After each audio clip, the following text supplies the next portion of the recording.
Put him down. Powered by Everlow Concrete Repair in Omaha, everlowconcrete.com. Look, everybody, Jimmy's in. I did nothing.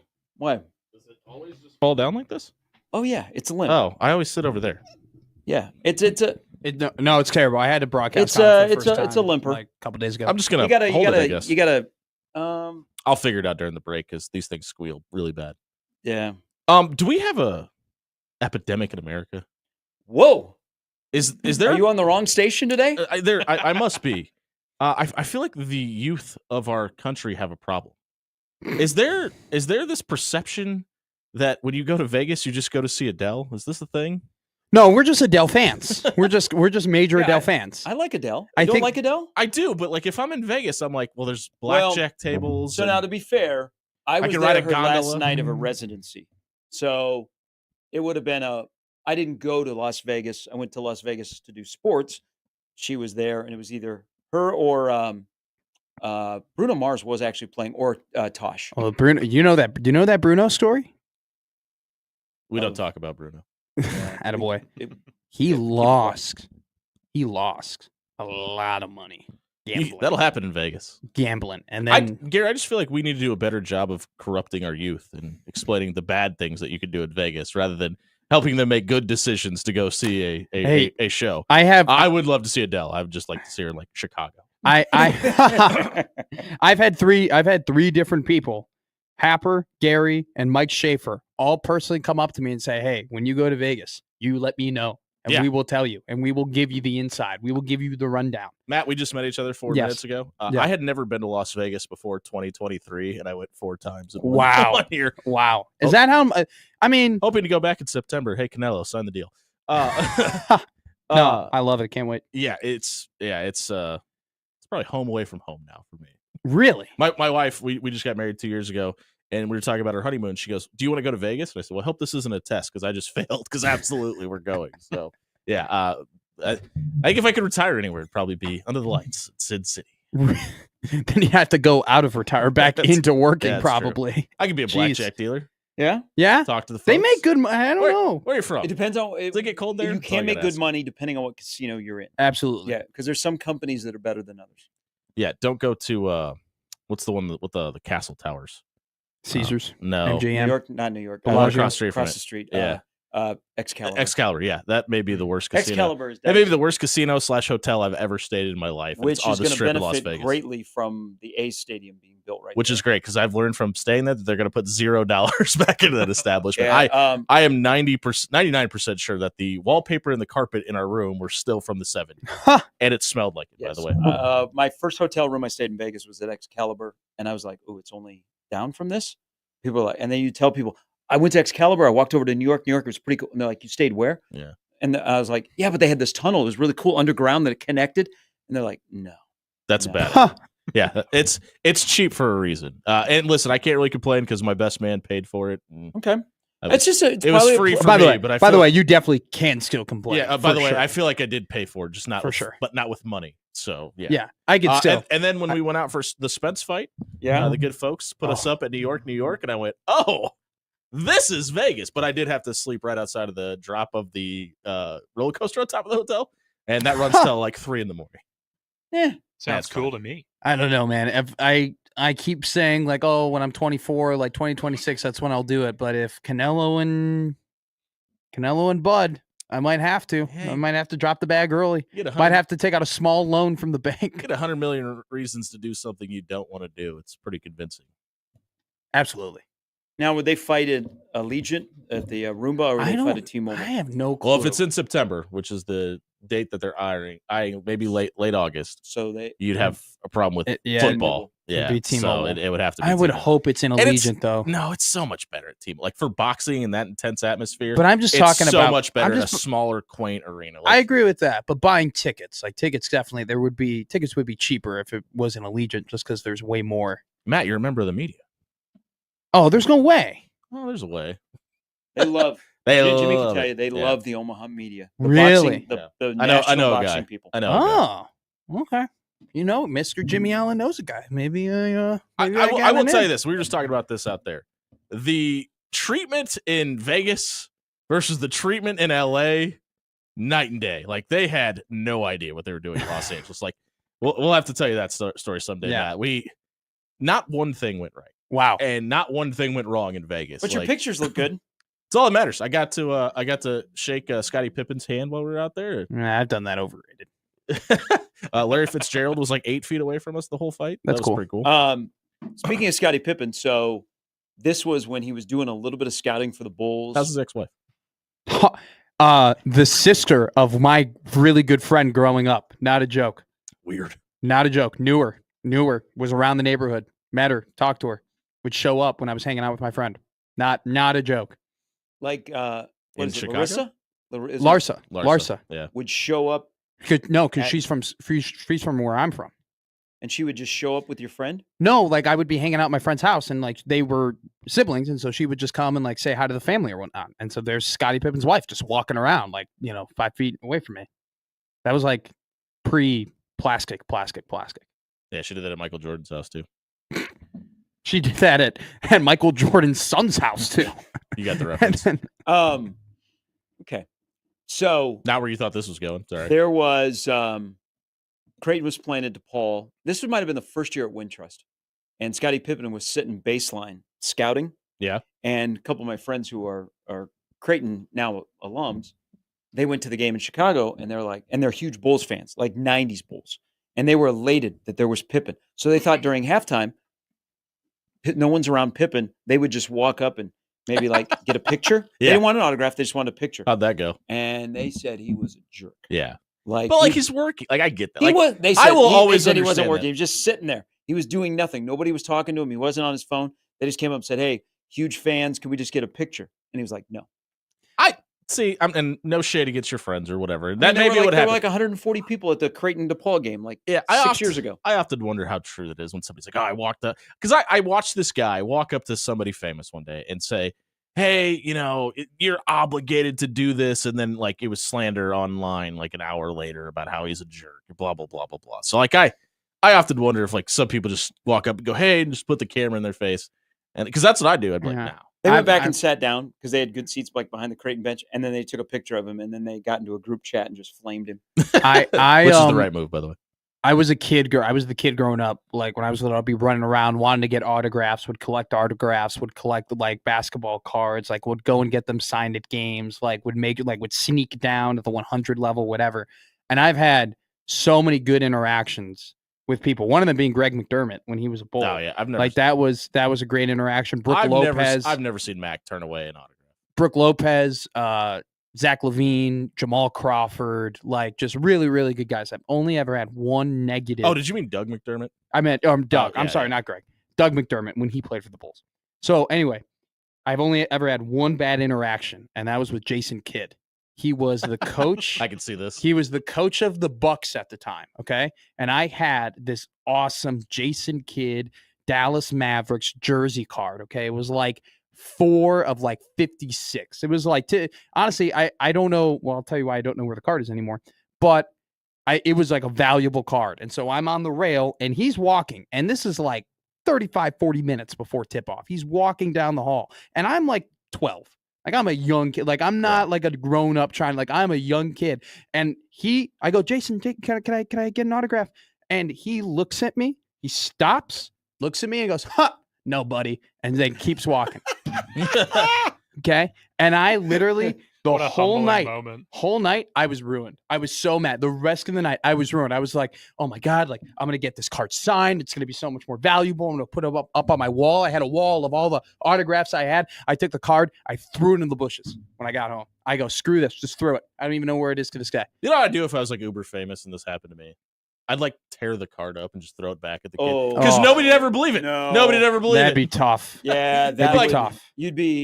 that story would get out, Oh, and then so it'd be quick. confirmed by multiple Yeah, people. then you're just the bad guy. That's a bad look.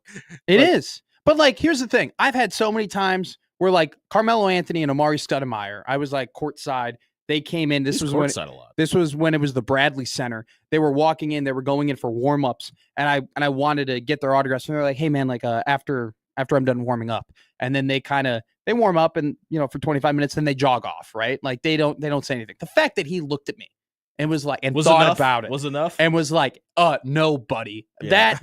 that irked me. That got me. Do you think he was mad because it wasn't a Bucks card? I think he was just mad because he's not a great guy. I mean, like he's got a bit Also of a very good he possibility. got a history of like being known as not the best dude. And then until he's turned that around in Dallas and LA in particularly. But back then it was kind of known not. Hey, when I was with the Twins, so this time of the year, guys start showing up in Fort Myers and they're working out on backfields and hitting in cages. Peter, you hear all these humble brags? When I was courtside, when I was working for the Twins. Sorry, go ahead. I mean, these are experiences that happen in our life. I mean, we have to set the scene, Jimmy. Well, because this will set the scene for Joe Mauer's experience. Uh-huh. So Joe he lived in Fort Myers. He had lived part-time in Fort Myers, but he would hit. And so collectors knew when he would show up and they would be there. And I will say this, watching him in action with collectors. So it was the same guys basically every day or every other day. And he would say, hey, didn't I sign for you yesterday? He would always sign one.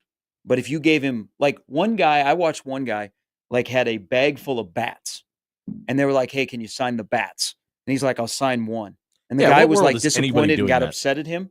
But Joe Mauer is like one of the best athletes I've ever seen with patience with collectors. And this guy is in the Hall of Fame. But these people would hand him, like, guy would hand him a book of cards. Like, hey, can you sign? He goes, I'll sign one. Yeah, because that's and then the the right guy thing to comes do. back the next day and he goes, didn't I sign for you yesterday? And the guy would be like, no. And he goes, I recognize you. No. That was my another day. brother. Joe was great. But people that are just out of control and like, like hand them like 4 baseballs. Because some people show up to airports and stuff. And yeah, shove in their face no, the baggage. pro That's wrestling. so Pro weird. wrestling has a major It's problem really with that. bad. So Marty Weird. tells a story when the Royals had Hosmer, or the Storm Chasers had Hosmer and Moustakas. Yeah. I mean, there are 5 guys. Peter knows this because he's out at Warner Park with me all the time. The collectors, and they Another hang out on humble the brag. railing, and they have duffel bags full of stuff. Yep. They bring tons of stuff. Yes, and left field, right? Like when Selfie Yep. Perez last time he rehabbed in Omaha, they crushed Selfie. They're like, and then Selfie was like, "Nah, I'm only signing once and moving on. And you're 40 years old. I'm not signing for you." And they Which were is like, the correct answer. yeah. I mean, he Yes. signed for all Yes. these. He signed for kids like nonstop. But these guys were like, you could tell they were collectors. So when the Royals, when the prospects were that group of prospects, there was a guy in Memphis that was waiting in the hotel lobby. No, Oklahoma City. And they were waiting for Moustakas and Hosmer. And they were like, no, we're not signing. Because this guy was camped out and he had like a display set up for these guys to sign. This guy calls the Royals and complains. Like says, Moustakas wouldn't sign for me, blah, blah, blah. Called the Storm Chasers, was like livid. Yeah, you're I'm 50, like, man. Dude, get a life. Yeah. Yeah. But yeah, if you go to Warner Park, there are, Peter, there are 5 guys, right? So there's 3 older guys and then Core 2 group. guys that look like they're mid-20s, but they all have duffel bags. But they will hang out by the visiting dugout and they will have a notebook, I had like a huge notebook full of cards. That's crazy. But here's the thing. They will, like the guy that they're waiting for the autograph for, like the prospect, will walk by him and they won't recognize him. And then they see the back of his jersey and then they're scrambling through Yeah. the book. Yeah. But they That's held, crazy. so one of those guys, Terrence Gore, who, got a couple World Series rings as a pinch runner. Yeah. His first, and I think only pro home run was in Omaha. These guys got the ball and they made like Terrence give him cleats to get his home run ball. At a AAA game? Yeah. Oh, yeah. That's crazy. Okay, if you're catching Ohtani's 50-50 ball, No, yeah. sure. Sure. Like, What's the Come line? It's 18 years old, right? Like 16 to 18 is it's like 13. You think? I think Yeah. 16. Because I don't think a whole probably- lot of 16-year-old kids want an autograph either. No, That's- you'd be surprised. Like Well- I would go to these like field trips. We would take field trips in high school to Miller Park. It was this Yeah, big like yeah. barbecue club thing. We'd take a bus up there. We'd go and barbecue, play bags. Then we'd go into the game, right? And like most of the guys there had the tickets or had something that they wanted to get signed by the Cubs or the Brewers or whatever. So it's still at least I think the selfie. Were you there for Skeens? Yeah. What was that fiasco like after the game? I can't. I had to imagine it I was don't- crazy, right? He signed on the day before. No, 2 days before he threw. Yeah, I don't remember day of Good being call. too No, flustered. like he wouldn't sign day of, but he signed. Remember the rest of that series got rained out. yeah. But the day before he signed, like Bobby Witt Jr. when he was here would always sign. Yeah. Like walking You out gotta have to if after you're the games, hometown guy, though. he would be along the rail and sign for kids. I think I see more younger people want selfies. Oh yeah, because Like- it's replaced the autograph Like, because it's yeah, proof. It's autographs actual aren't proof. Autographs aren't as prevalent as they used to be, but they take selfies. Alex and I were talking about this the other night. I forgot which game it was, but it was at the show. Like Jackson McAndrews and Ty Davis literally like stay out on the court after every game. Yeah. And then you just see Steven Ashworth walk by with like to-go box, sweatpants, and a hoodie up, just trying to get out of the building. And I'm like, veteran versus new guy right there. That's the move. I have a selfie with Mike Trout at Wrigley Field. I was sitting. I'm a big Mike Trout fan. Yeah, my phone just died. I was trying to pull it out, but what happened was he was in the batter's box. He was batting second, and we had nice seats. And he was just kind of sitting there, and he turned around. And he like said hi to somebody, and I'm like, oh, okay. Like he talks, he seems nice. And so I walk down there, and I go, hey, you know, I don't know if I said Mike or Mr. Trout, but I was very respectful. Hey, do you mind if I get a picture with you? And he goes, yeah, for sure. And like he stood there, he had his bat down, he posed like I took the selfie, and like my buddies go back. He goes, the worst part of this picture is your face. Like Well, like at least he's they're like, honest with you. he's like, this is a great picture, but your face is just ruins it. But he like posed and everything, and then I walk back up. 15 kids just Of course, run yeah. down there, and then like security had to like shoo him away or whatever. Do you think one of those guys in that picture should be in the Hall of Fame? Mike Trout? Yeah. Yeah, absolutely. Did you ask him why his injuries have hampered him from greatness? No, I did not, but I Oh, do okay. know that when playing Just out that of he is curiosity. the He would've ultimate loved that. five He tool. would've Threw it. The I ultimate five threw it in the tool. gasoline. I don't have bag. this. I don't have the stream up right now. I'm sure the YouTube The comments are ultimate- fantastic. The right now. ultimate five tool player, Mr. Mike Trout, when healthy. I think some people consider him a bust, though. Some people are stupid then. I mean, that bust is crazy because he was drafted what 19th. Well, no, He was drafted I 19th. think- How can you be a bust drafted 19th? I think- Eli I think Appel is a bust. He was drafted before Chris Bryant, number one. I think those That's people, a bust. I think those people would say that like it's the Ken Griffey effect, like that he's set himself up to be so great, Oh yeah, he And then set himself up by then playing the, great baseball. and then the injuries piled up Sure. that it just didn't get to where I most know. people thought it would be after he set the bar for himself. I think that's you what mean set the bar that got so high to be a Hall of Famer? yeah, I think Yeah, that's I there you think go. that's But the not the bar. He already reached it. So that's your worst take. I'm glad he got there. He finally got there. Yeah, so that's It's like, there my we go. worst take. I'm just going to be fair real quick. I don't think that's your worst take, but okay. Really? yeah. All right. Mine is that I am convinced, and you cannot tell me otherwise, that the Zion Williams draft lottery was rigged 1,000,000%. There is Oh. no doubt in my mind that the NBA went back there, came together, and said, "How can we get Anthony Davis to the Lakers?" and found a way to do it through the Zion Williams draft lottery. You should tell Josh Peterson the story. And- He loves NBA's rigged. And Conspiracy it theories. happened, and people were like, "They don't do that anymore." There's a whole system. There's security They- guards. They There's don't like- do that anymore. There's a whole vetting process. Like they literally have people over saying, "No. They bounce those pinballs or those ping pong balls in the right way." So Zion could end up to New Orleans, which is a small market. Ja could end up to Memphis, which is a small market. Both those teams were suffering. They give them superstars. Oh, who did the third pick go to? Oh, the New York Knicks. Oh, who was arguably like the best all-around prospect of that draft? Oh, RJ Barrett. Oh, RJ Barrett just goes to the New York Knicks. Oh, Anthony Davis has no shot at going to the LA Lakers. What do? The LA Lakers don't have their first round pick unless they get the fourth pick, which they had a 1.2% chance of getting. It bounces that way and they get it. And then all of a sudden, Davis is a Laker. Oh, but it's not rigged. I would have thought more of like the Patrick Ewing where they said the card was cold. Yeah. The New York Knicks. Also, Sidney Crosby is the greatest hockey player of all time. So That's a good take. that's a really good take. Yeah. is by far, there's no Are you a debate. Penguins fan?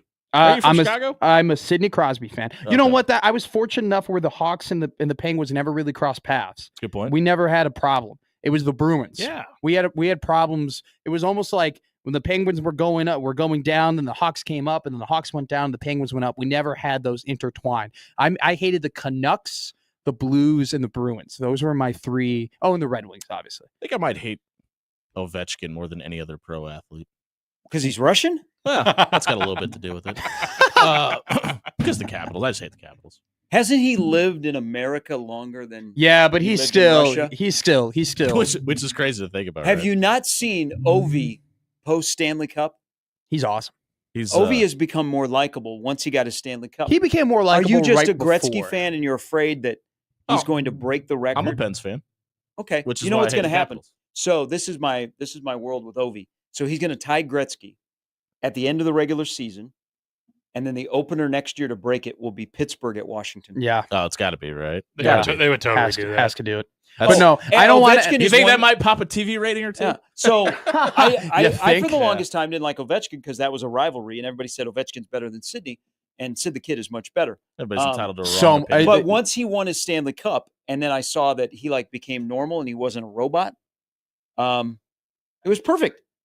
He's a Ruski living in America, living the best life. And when I saw him after they won the Stanley Cup and what he did, that he was Sure. one of us, Sure. I'm like, I'm Ovi. One of us. Sidney Crosby is Womp, womp, womp. what people don't understand. What that guy does on defense, how he affects the ice Away from the puck. away from he's, the puck. He's Steph Curry on ice. Oh, my Everything Lord. he does that is great is away from the ball. or away The whole game, I've never seen Never a gets beat game. by 40 by Boston, that's for sure. First off, in his prime, he was playing Might be 25 a bad minutes. look. Playing 25 minutes a game as a center is ridiculous. It is one of the most incredible hockey accomplishments I've ever seen. I would be dying on the ice. Just anyone would be dying on the ice just could He do looked that. good last night. 5 goals. He's better Real than quick out of Gretzky. the I don't gate. care. I like Gretzky. Let's be honest here. You ever watch who Gretzky was playing against? I got a Those better goalies question. were awful. Did you ever watch who Gretzky I've was seen the playing against? highlights. He's Okay. never lifted the puck up in his life. You ever see Wayne Gretzky go bar down? No. He just has to slide it because they didn't go down into a butterfly until 1994. I still think Gretzky's the greatest. No. I'm not saying that Gretzky's a bum. You wouldn't say he's a bust? No, No. I wouldn't say he's a bust. He's not Mike Trout. He's not. That's a He's great- not Mario great thing. Lemieux. That's an uncomfortable convo. That's an uncomfortable convo. And I just want to say, how many Stanley Cups did Wayne Gretzky win without Messier, huh? As many as Jordan did without Pippen. There you go. And I think everybody would still argue those two are the greatest of all time. I'm just saying. I love All Sid. right, back to the Mike Trout discussion. No, hold that on. you two I are know. having. got to talk about something else for a second because I got really triggered before I got here. I stopped to get myself and Peter a drink. I've been told that Um, happens a lot, by the way. Yeah, I get mad a lot. I just kind of yell into I this kind of like that. microphone. Yeah, me too. I stopped at a local establishment, one that you're very fond of, Gary. Are you famous owner. guys drinking smoothies? Yeah. Okay. But Some smoothies. I have a problem. Smoothie. I have a problem with what happened in my interaction. It had nothing to do with customer service. The young lady at the window was great. She's talking to me and she's like, "Oh, are you going to work?" Blah blah blah blah blah. And I was like, "Hey, it's -6 out here. You can go and shut the window. It's fine. Like you don't have to." Yeah. She goes, looks over her shoulder, looks both ways. Yeah, I'm not allowed to do that. It's -6 degrees outside.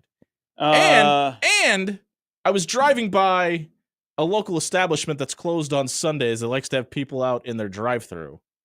And I saw somebody in a vest. Well, I don't know if she was out there actually Oh my working the God. drive-thru. The But sh- listen, if you put people outside to work your drive-thru or they have to have a drive-thru window, you know what? If it's -6 outside, it's okay to close the window or keep people inside. Imagine seeing your schedule and you're like, oh my God, I have to work at the drive-thru at Oh. 8 a.m. Yeah, but isn't the overhang heated? I don't care. Oh, I don't know. It's not actually. heated enough That would, outside in that could be. -7 degrees. So the last 2 days, I typically come here early-ish, like for the show. I like Oh, to you don't just walk in sit like down 6:10? and I do my work here. I 6:02. have not done that the last 2 days because I'm like, I want to completely avoid walking outside, getting to the car, sitting in the car, waiting for it to warm up, and then driving. The kids have. I'm like, I've just sat it. We used to walk I just uphills sat down. both ways. I just sat down on my chair. I did my my prep. Okay, cool. Got it. There have been days, plural, that I have been here before the sun has come up, and I have left after the sun has gone down at like 4:00. like tonight. Like tonight. Jeez. I will be at home in the comfort of my basement doing the post game tonight. Sorry, just that's Just The- kinda- I wow. I That's invested kind of in let down. I invested in equipment for my house to be able to do that. We're way past that. Yeah, no. that game tips up at what, 8:30 tonight? 8:00. Man, Jeez. the last We love 8:00 games in this state. Yeah, do we? watch your mouth. Do we? Yeah, I'm with your boy over Hey, here. that's the problem No. of being in an East Coast based conference, living in the Midwest. I can't do it. I can't. Is- But here's a problem though. Did anybody? wait. Because they're not going to play. Wait. They're not going to Wait. play a Yeah, but it's- 5:00 but you're game. It's later there. Yeah, but they're not going to play a 5:30 Guys, game here. guys, They're playing in Chicago. It's also Central Time. Yeah. It's not Eastern there. But it's a doubleheader on FS1. I think it's a Big East The doubleheader. last- Well, then switch it. Have them play. Have DePaul and Creighton play at 5:30. The last two They're gonna have Saturdays. a Big East game at 9:00 at night on the East Coast. The last two Saturdays at 10 and 11 a.m. have been glorious. I'm like, this. Rob Anderson, how do we make this happen more often? See, and I hate Sunday 11 a.m. games. Like Nebraska plays at noon in Madison on Sunday. Great. Just play it earlier. Play it at 10. I can't do. Tip it off at 9 a.m. I cannot do 11 a.m. Hey. Saturdays. It's probably good for our boy Johnny Bishop that it was as early as it was. 'Cause I don't know if his voice was making it any longer than it did on Saturday. He was a warrior, man. I could not believe he finished that game. I was very impressed. Yeah, And I heard. He did the whole post-game show. So I've heard. What if the game would have gone into overtime? He would have been screwed. I don't think and this is no shade at John. He did a tremendous job. I don't think he could have held up. I really don't. Like he was, And he was on the road too, so it was just him. and he was just limping through it. And I was amazed he was able to finish it. But he's a pro. That's what he does. It's pro's pro. I wonder what he would have done. Would have brought in a Joe from the stands. Yeah. Hey, come down here. Like, would this Gives have him the been notes. Rob's opportunity to do play-by-play? That probably would have been the only option. I'm assuming. I would have had to I call. don't think Connor could have got to stores that quickly. Can you imagine they had to call Connor, and then they would have to be like, "Hey, you have to do overtime," so he's got to call it through the phone, watching the TV. Well, it'd be just like I mean, COVID. That used to be. I was going to say that wasn't that John know. Bishop sitting downstairs calling Creighton games. that abnormal. Yeah, you did it from the They had I did it Conference from room, the right? conference room. Yeah. in 2022 they had Matt Van Surgen announcing Angels games from his like basement. And Angels and the Blue Jays don't travel radio anymore, crazy. so they do it remotely. I think the Crazy. worst thing that we ever did in the pandemic was pump in fake noise behind play-by-play games. Yeah. It was it was awful. Peter. That's tough. Peter ran a board or two. Yeah, and you had the soundtrack of fake noise. That's Defense, defense, they're on offense. yeah. defense. no, Peter, wrong what- one. You would What just, team was it? The Falcons that got caught doing that? Yes. Yeah. Yeah. Piping it, and that was not even a pandemic thing. That was just in general. from a broadcast standpoint, because I was new, so I don't know if you know this. We got our show 3 weeks later. Sports stopped. Like, yeah, oh it was- my lord! It was we were set up for success right out of right the gate. away. Jeez. I think from my experience, the worst part of the pandemic from a broadcasting standpoint was the shower curtain in the middle. It was pretty weird. Didn't really ever think I'd look at Damon Benning through a shower curtain in my life, but that happened. Really? Really? They yeah. put a shower There curtain was a right shower here? curtain here. There was a glass, like hockey glass board right here, but it was like just a window. It That was did fa- absolutely nothing to Correct. stop COVID. Get into your but we- but- respective but- pods. But shout out to NRG Media. They were trying to do their best to keep us all safe. I mean, Shout out. This was still the beginning of the pandemic. What do Company what was- man, Jimmy what- Allen and Matt McMaster. Shout what- out. What was the worst part? I'm trying to get you a raise. What was the worst part of the pandemic from a broadcasting standpoint? Doing it from my kitchen table for 6 weeks. Ooh. Yeah, And remember, there was no thing like StreamYard didn't exist. yeah, that's true. Oh wow, So yeah. You were were doing a looking tie at line? No one. Mm. Ugh. Yeah, I wasn't. I think the worst part I just couldn't get started at UNL because I was a freshman. And Yeah. so I couldn't they wouldn't let me on the radio. They wouldn't let us broadcast anything. Like we weren't allowed to do anything for the whole first semester. They just were like, no. I think we did the first 6 months of our show without any live sports. That is what do you talk about? Pop culture. Yeah, we jeez. did a lot of. Hey, you remember Lawrence Phillips? He was good, huh? There was a lot of that. I did solo 20 hours. Oh, that's right. You were still middays. I Yep. forgot about that. Holy no Lord. Hey, well, sports. Your boy George was holding it down for you. Holy though. Lord. No sports. Yeah, it was rough. I mean, Yeah, talk about there will never ever again be a tough summer for broadcasters who had to broadcast during Right. 2020 I'll because they know. I'll talk about the White Sox for 12 hours. Yeah, if we you need got. me They to. got. There is no higher bar of creativity than what was going on during that time. But you know what? We never struggled to get content. It's I know, I sports. bet. mean, it's the I got the Yeah. governor. I got the governor to swear on the air. Heck yeah. Congratulations. Pete Ricketts, Governor Ricketts, now Senator Ricketts. Did you guys talk about the Cubs? No, Oh, he kind of wanted to come on to talk about like important stuff that was going on. Like the Cubs?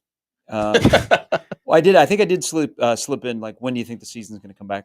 Senator Ricketts and I had a 25-minute conversation about the Cubs when I first met him. He was governor at the time, We have the same barber. and you have a barber? You're looking at him, baby. Not as good as Marcus Freeman's barber, but I can see. Oh my God! Well, I need I'm Marcus lazy. Freeman's. Hey, I need Marcus Freeman's hey, tanning bed too. His fresh fade, that is stellar. It is. Not a problem I'm gonna have. You and I both. Yeah. How much do you think he pays for that? Oh, I'm sure he gets the company discount. Handsome amount. Yeah. Probably goes to Great Clips. Yeah, like with a tip, probably 26. Pretty sure it's 50 cent. No, DJ Khaled. DJ Khaled gets a haircut every day. No, there's Every a day. team. Every day. I'm pretty Be sure itchy Notre all the Dame has a time. team barber Why would you get a haircut every day? Because you got to keep it fresh. because you're rich and you have too much money. Got to keep it fresh. But look at that. That takes what? That's my Gary Sharp it impression takes right like there. a Got to keep it fresh. 25 minutes a day. When was the last time you went to a barber? A barber or Yeah. that it was not working at Great Clips? Yeah. Well, I mean, I'm very loyal okay, to Great Clips. Whatever. Yeah. Well, I mean, mine was I a, get some a of week ago. I get some of my best work Yeah, done I in that think I was chair. like 10 days ago. One Here's what I want to know. I want to know if I'm weird. When you Yeah, guys yes. get your haircut, Yes, you are Yeah. weird. the answer yes. Do you have to immediately shower to get like the Yes. hair off? Yeah. Yes. Like the When I itchy stuff? when I shave my head myself, I have to too. Yeah. Yeah, Hair I gets have stuck to in just ears. immediately, like when I'm driving in the car after that, I'm like, I hate the feeling. At the bare minimum, I change my clothes. When I'm sitting in the chair getting the haircut, I'm so relaxed. Like You falling asleep? Then do you I- go and get the hot towel and massage at Sports Clips? Oh, I have done the take you in the you get back the room? MVP. There you was get one, the MVP. one time when I think I was maybe 15 years old. I was like, my mom Had my forgot birthday to drop me had off, my and I'm birthday like, money. Yeah. Mom, can I please do the MVP? I really No. want to try it. She's like, fine. I Just turned- do it once. I turned into a triple play man myself. It was awesome. I don't know what these things are. What happens with the triple play? The triple play is that you don't get the massage. It's everything but the massage. At the Great end. Clips gives out massages. They give out massage. Yeah, no, I no, know. no. No, sports clips. Sports clips, I'm Sports sorry. clips. Yeah, I got the hot towel and the massage, the whole deal. Yeah. It was fun. Wings Beer Sports clips. feel I don't remember wings and beer. I wish there was wings and beer.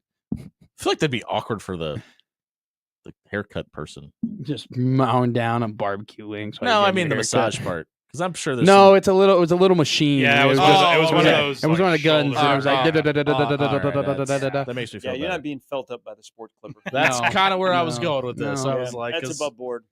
you get Deshaun Watson walking here. But if you go to Jeez. in the strip mall, you go to the next one, the nail Yeah. parlor. Yeah. That's where you Robert. they get the quadruple treatment.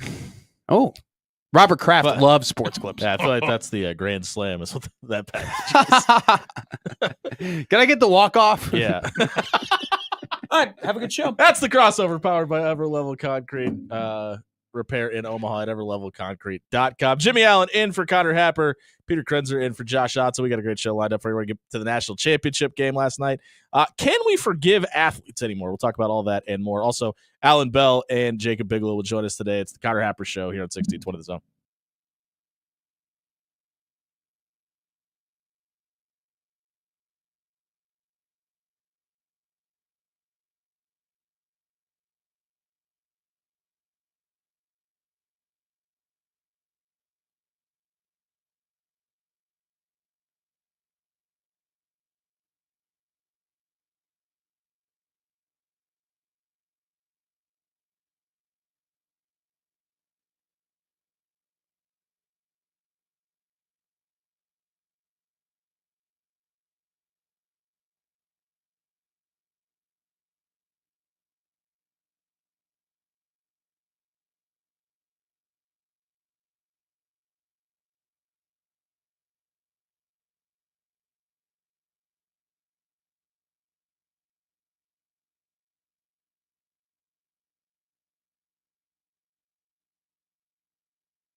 It's the Connor Happer Show. Are we sure we want to do this? Could you, make an announcement that we're ready? It's the Connor Happer Show on 1620, The Zone. Good morning, everybody. Welcome into the Connor Happer Show. Connor is in Chicago. He'll be on the call for the Kraton Blue Jays tonight. John Bishop still battling his voice issues from over the weekend despite Creighton's big win over UConn. Peter Krenzer playing the role of Josh Odson today. We'll still get to the odd news. I'm excited to see what our good friend Peter Krenzer has got cooked up. We're coming off the heels of another national championship win for the Big Ten as Ohio State holds off Notre Dame last night. And Ohio State wins the first 4-team playoff, Pete. They win the first 12-team playoff. And hopefully it doesn't expand again. Yeah, because guess who's probably going to win that one? But it was nice to see Ryan Day and a little bit of the redemption arc after the loss to Michigan. But it got me to thinking, and we did this on After Hours last night. We talked about the biggest winners and the biggest losers of the 12-team playoff before the game. It ended, obviously.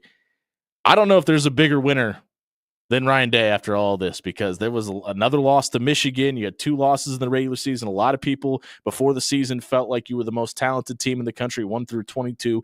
You got the addition of the transfer quarterback that was supposed to give you the running threat that Connor McCord didn't have. And last year, this team's not in this position to win a championship. And I kind of wonder if the rumblings in Columbus get to Ryan Day and the fan backlash may cause Ryan Day to lose his job. There was a lot of people over the run that Jim Harbaugh went on in the last couple of years that were wanting him fired for losing 1 game a year. I couldn't tell you what account it was. I know it was verified, but I forgot who. Someone said Ryan Day, if he didn't win last night, could have been my co. I mean, but that's the unreal precedence that you set in Columbus, Ohio, right? When you have that success of recruiting and that much talent. $20 million roster. Yeah, and probably a little bit more. Yeah, it's probably the undersell. But I wonder how much Ryan Day appreciates Chip Kelly today, because that offense took another step forward with Will Howard, obviously, because he gives you a threat that Kyle McCord didn't.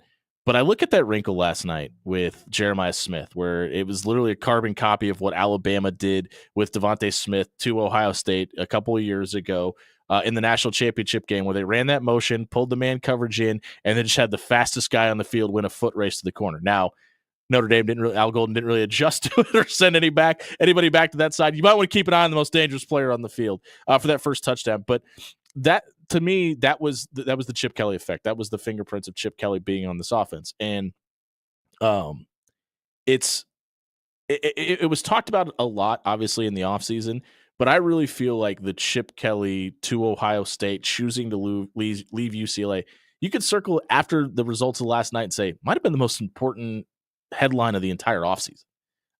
Because obviously, you're seeing this mass exodus of head coaches from around the country. Nick Saban's walked away. Mike Krzyzewski's walked away. You're seeing coaches quit head coaching jobs in college to go take coordinator jobs in the NFL. You saw Chip Kelly decide to take a coordinator job at Ohio State over being the head coach at UCLA, to not play the NIL game, the transfer portal, and just worry about coaching football. And I think when you're Ryan Day, or you're in Ohio State, you're in Alabama, you're a blue blood that has a winning culture inside your locker room, this may be the way to go. And let's get as many, take the Nick Saban model and kind of make it portable to Columbus or wherever you may be, and just have a figurehead at the top of your program like a Ryan Day that can deal with the NIL, can deal with the transfer portal, can manage, be the CEO of the program, and get you a bunch of ball coaches that just want to do X's and O's and have them worry about running their portion of the game, because obviously it leads to a national championship last night for Notre Dame, or for Ohio State, excuse me. But I thought, and this is going to be a weird take, but I thought Notre Dame was in trouble after that first drive. Yeah, they took 18 plays, almost 10 minutes off the clock, the longest drive in a national championship game in history. And it felt like they were in trouble and they were swimming a little bit. Like it took them that much of an effort to punch it into the end zone. And I thought if Ohio State comes out and scores lightning quick, Notre Dame's in trouble. And that's exactly what happened. Now, I think there's a big testament to Marcus Freeman last night, because they got down 31-7 and they were able to battle back into this game. And Ohio State goes 13-0 this season when leading at halftime. They trailed 22-21 to Oregon in the loss, and they were tied at 10 with Michigan. But there's a lot of people and their wallets, they're a little upset at Marcus Freeman today. Notre Dame missed that field goal, and it may not have felt like a huge deal in the grand scheme of things because a lot of people were wondering, well, you're down 16 or you're down 13. It didn't make sense. He talked about it after the game and said, we were 9 yards out, and maybe if we were closer, we go for a touchdown there, but I felt like 13 was way more achievable than 16, and that makes sense. Notre Dame was +9 last night, and the field goal at the end after the Jeremiah Smith big catch down the sideline, and the field goal gave them obviously the 12 point or the 11-point victory. So some people probably a little upset about that. But the other acquisition that Ohio State made in the offseason, well, they made a couple, but probably the second biggest one was adding Quinshon Judkins to the equation. He gets exactly 100 yards on the ground last night, 2 touchdowns rushing, 1 through the air on that almost exact type scheme play where they ran Will Howard to the right instead of Jeremiah Smith, and he threw it back to Quinshon Judkins over the middle for a touchdown. But if Ryan Day was the biggest winner last night, you can make the argument that Riley Leonard was the second biggest. Like, I think there was a lot of people that question his ability to make big throws and what does it look like if you make him the focal point of the offense. And that quarterback power game last night was hitting on another level for Notre Dame. And that, to me, is, I think, the reason that the 2-point conversion worked so well, too, because they put Riley Leonard under center, and they made the linebackers kind of account for him and spread out to the sides, and that trick double pass play got them the 2-point conversion and really put Notre Dame back into it. But Ohio State did kind of what we've seen Big Ten teams do to put this game away down the stretch. Like, instead of throwing it through the air and putting the ball in your quarterback's hands and letting them try to make a big play at the end, Ohio State lined it up to ice the game Big Ten style. Will Howard doesn't even hand the ball off in the last 2 plays. He runs quarterback power and quarterback sweep off the side to set up the field goal at the end. But I wonder how much differently the people in Columbus look at Will Howard today. We just talked about how much different they look at Ryan Day today. After that Oregon game and the way Will Howard finished that game with the run up the middle to run the clock out, there was a lot of people clamoring for Julian Sayin or Aaron Nolan or one of the other 5-star quarterbacks that they have in that room to take that spot. And if we're talking about winners and losers from last night, I think the third biggest winner was Will Howard. Because I mean, if people wanted Ryan Day fired, they probably wanted Will Howard cut after that Oregon loss. But Will Howard obviously played maybe his best college football game of his entire life, and was a big focal point. That big throw down the sideline to Jeremiah Smith at the end of the game. Who Jeremiah Smith only had 32 yards and 3 catches up until that point. And they did a really good job early in the game scheming him up, but Notre Dame and Al Golden did a really good job taking him away for the next 2.5 quarters. But when you needed a big play, hey, letting 4 run down the sideline really fast and throwing it to him worked out pretty well. Peter, were you surprised with Kirk Herbstreit's emotions after the game? He does a really good. He's clearly from Ohio, played at Ohio State, but it does a great job of being unbiased, and I mean that sincerely. After the game, he was really emotionally choked up because obviously he's got close ties to the program. But when Reese Davis kicked it to, or Chris Fowler kicked it to him, he started getting choked up talking about what we were just talking about with Ryan Day and overcoming and all the naysayers and the negative connotations around the program. He literally got so emotional he started crying that he had to walk off screen to grab a tissue to get his composure back. I saw that, and I can definitely understand where that emotion would be coming from with such close ties to the program. And it kind of got me to thinking, like, sometimes I forget that he had such an association with Ohio State because he's really good at kind of putting that to the back burner and just calling the game.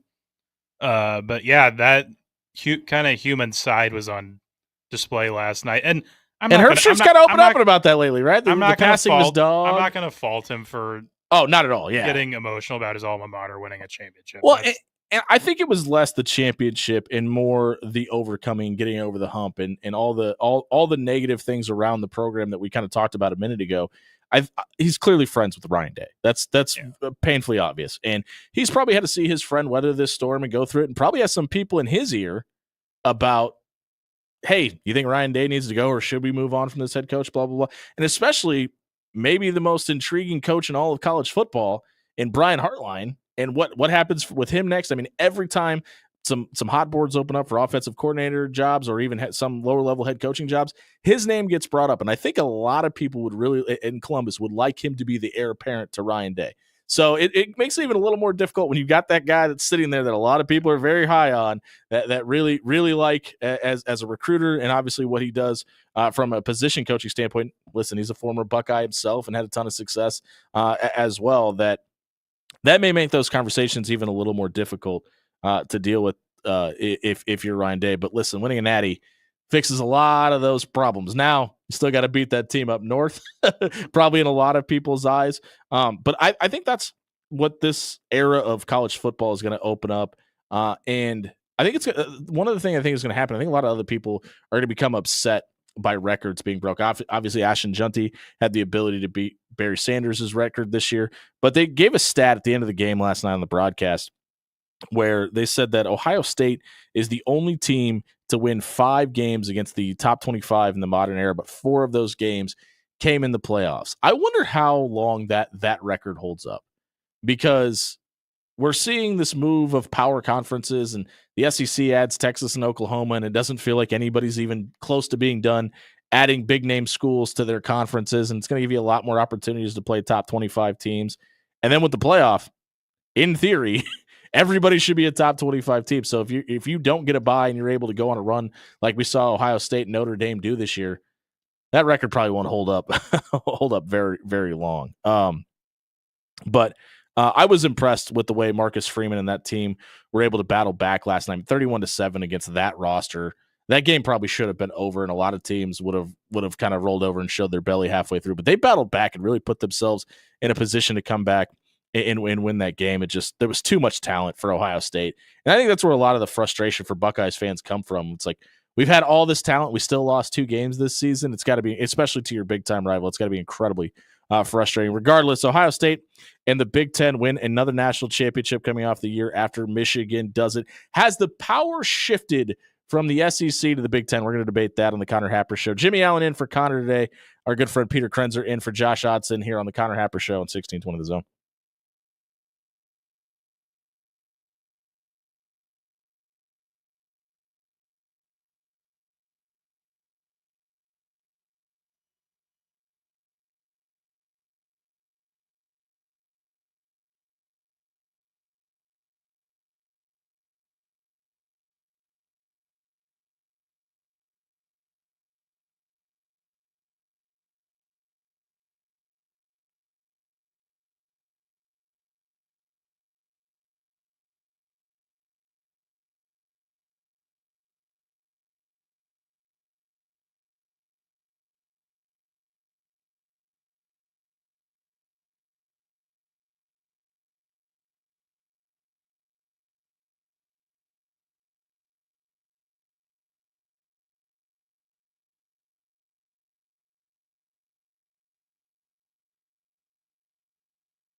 10:55 on a Tuesday on the Connor Happer Show. Jimmy Allen in for Hap.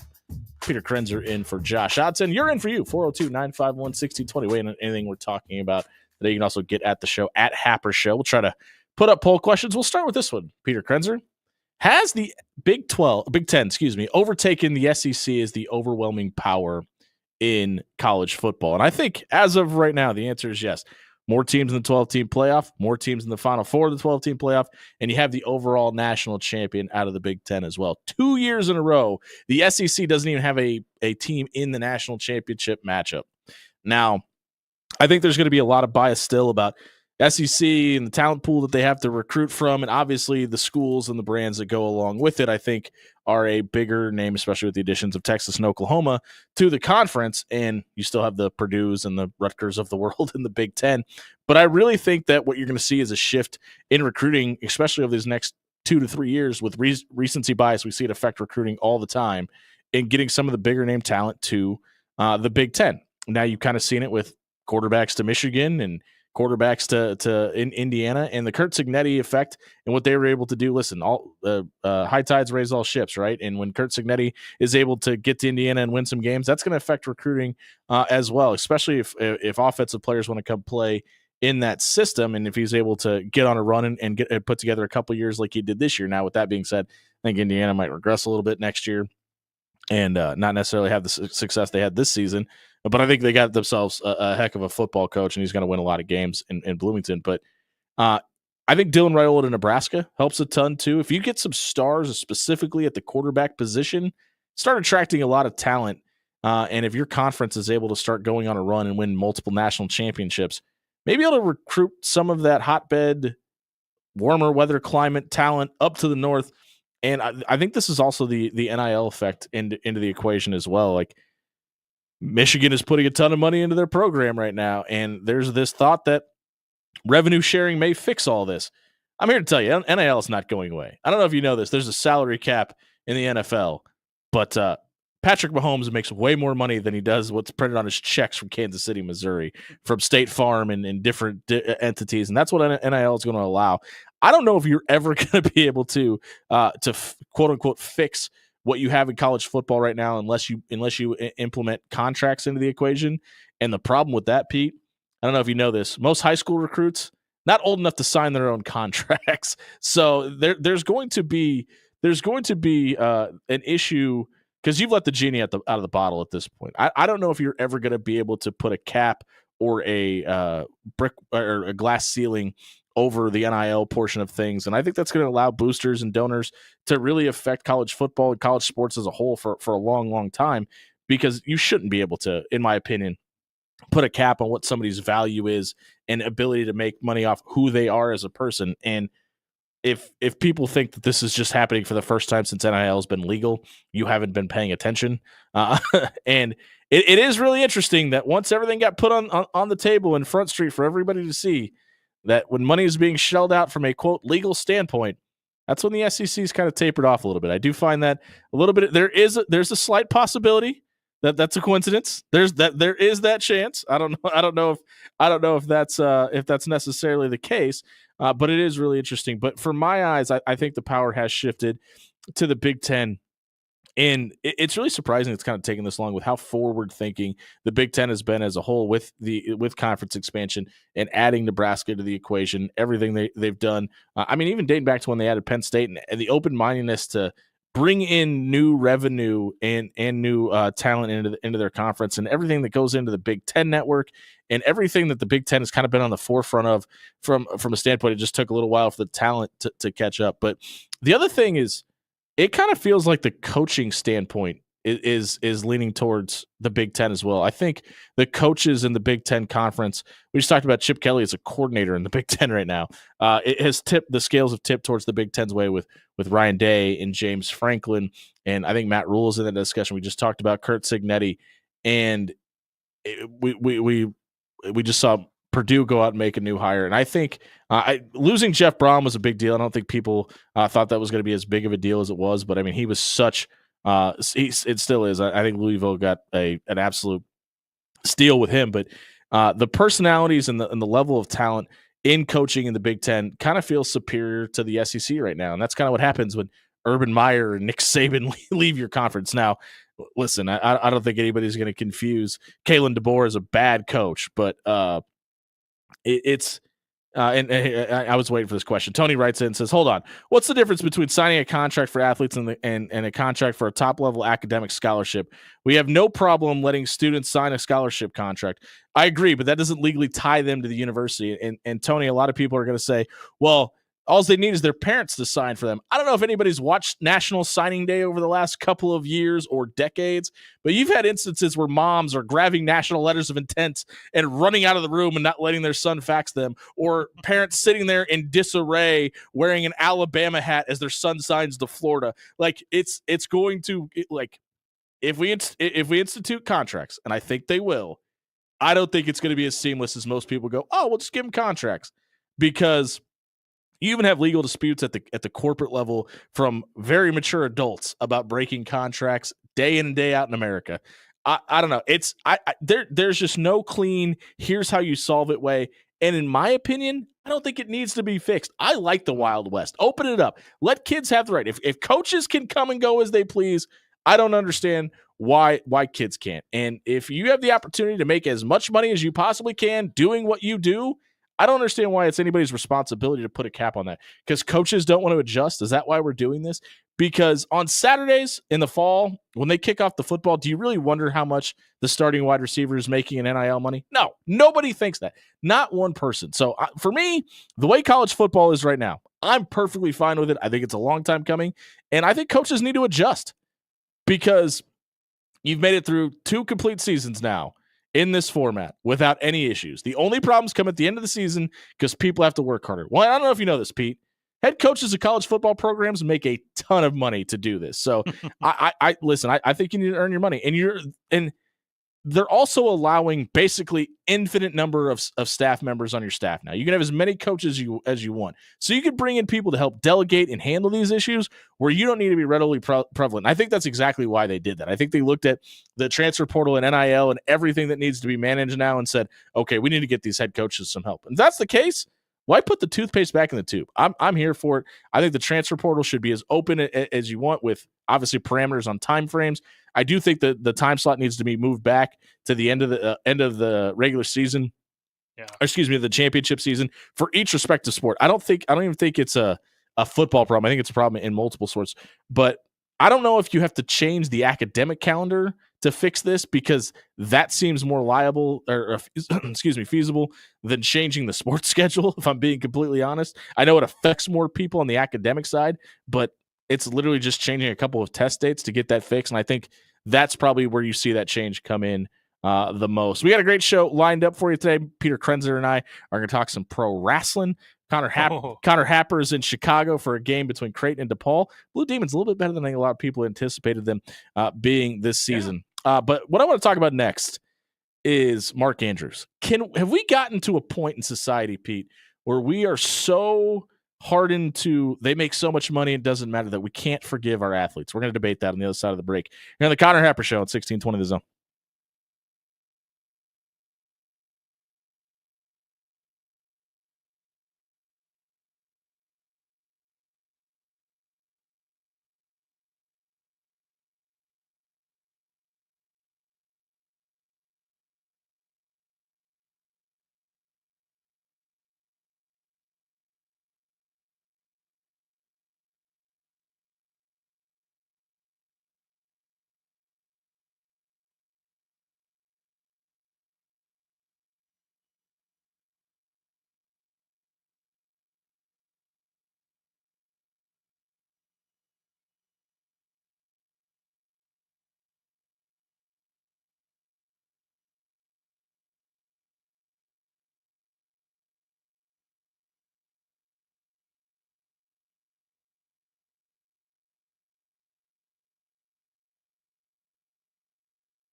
Connor Happer Show, 1620 Zone. Jimmy Allen in for Hap today. Peter Krenzer is producing this here joint. We'll still get to Alan Bell and Jacob Bigelow later in the show. Peter Krenzer's going to tell us what's to watch tonight. We'll still get to some poll questions along the way. We'll try to have some funnier ones in the last one. But can we forgive the modern-day pro athlete? And this is obviously in reference to the Ravens tight end Mark Andrews. And I don't know if I felt worse for anybody else other than Mark Andrews on Sunday night. He's a guy who, going back to his days at Oklahoma, has battled shoulder injuries, broke his fibula 2 years ago. He's had the ankle issues. He's been banged up his entire pro career, and it felt like this was the season that he was going to come back, have his redemption arc. And listen, kind of felt like the Ravens were the team of destiny at one point this season. You had Derrick Henry to the equation. Lamar put up better numbers than his either one of his MVP seasons.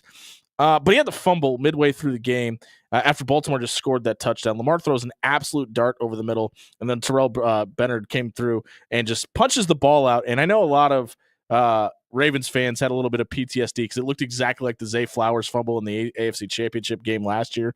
But that was a little bit different. It was over the middle of the field, and the Zay Flowers one was right at the goal line. But very similar spots, almost exactly the distance of the catch and everything. But the Ravens had a chance to get back into this game. And more importantly, Mark Andrews had a chance to redeem himself after that. And that's kind of where it felt like, okay, maybe this is the Ravens year, because yes, they did leave a minute 33 on the clock, but the Bills drive down the length of the field. You get 3rd and goal from basically the 3, and the nail in the coffin is Josh Allen with the ball in his hand. The Bills go to Old Reliable 2 consecutive times. Josh Allen just can't punch it through. They kick the field goal to go up 8 points, and I think they would have preferred to go for it on 4th and goal and make Lamar drive the length of the field. But the fact that you got Josh Allen stopped twice told you that you probably needed to take the points there instead of maybe go for the win right away. But regardless, the Ravens get the ball back down 8. And I think they got very lucky because Taylon Wallace caught that 23-yard pass. He actually fumbled it, but landed right back on top of the ball. And he may be the scapegoat in this question, or in this equation, excuse me. But right at the 2-minute mark, he caught that pass for 23 yards, falls on top of the ball. The Ravens keep possession. But Mark Andrews even got a little bit of redemption here. He gets the 20-yard pass and catch to get in the 25-yard line. All the conversation about playoff Lamar and all the issues he's had over his career, throwing the football in times where you've got to have it through the air. Throws maybe the best pass of his career to Isaiah Likely, a 24-yard pass. And hats off to Isaiah Likely because he made a fantastic play, slipping in the snow, going down and grabbing the catch in the end zone. That whole last drive, it amazes me. I forget. He had 3 passes of over 20 yards in the snow in Buffalo. And all of them on the run. And I forget Isaiah Likely sometimes is a tight end. Yeah, because he lines up out wide a lot. He gets jumps on these speedy defensive backs like it's nothing. I was really surprised, and honestly, it was the right call. But when Baltimore scores and they need to, I was really surprised they didn't go quarterback run. But I think it's a lot of what John Harbaugh was thinking, right? Okay, they're going to – listen, they just put it in Josh Allen's hands. They're thinking we're going to put it in our MVP's hands. Let's do sprint out. And I honestly, 9 times out of 10, hate the sprint out quarterback to one side of the field because it takes away a whole part of the playing surface, right? But this was clearly the right call. Mark Andrews didn't have anybody around him except for the Holy Spirit for about 7 yards. And Lamar gets the ball. You put 2 blockers out in front of him as backs, and you find – your big-time tight end who just made a big-time catch on this drive and put it in his hands. And Mark Andrews is wide open. I mean, he couldn't have been any more open in that limited amount of space. And the ball hits him right in the hands. He just can't grab it. Now, I've been a big proponent that I think all football should be played in indoors and the element should be taken out of it. I think all Eagles fans today with their quarterbacks in these situations would probably agree. But for that reason, right? And I don't know. It's obviously not 100% that Mark Andrews would catch this ball if it was in the Superdome, but probably a little more likely than 20-degree weather and snow. But Lamar Jackson has been a big proponent for Mark Andrews. He loves Mark Andrews.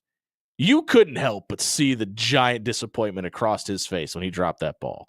And I'm not saying, and listen, John Harbaugh went to defend Mark Andrews after this and said that they're probably not even in this game without Mark Andrews. I don't know if I agree with that, but he was obviously a big proponent of what they did all season.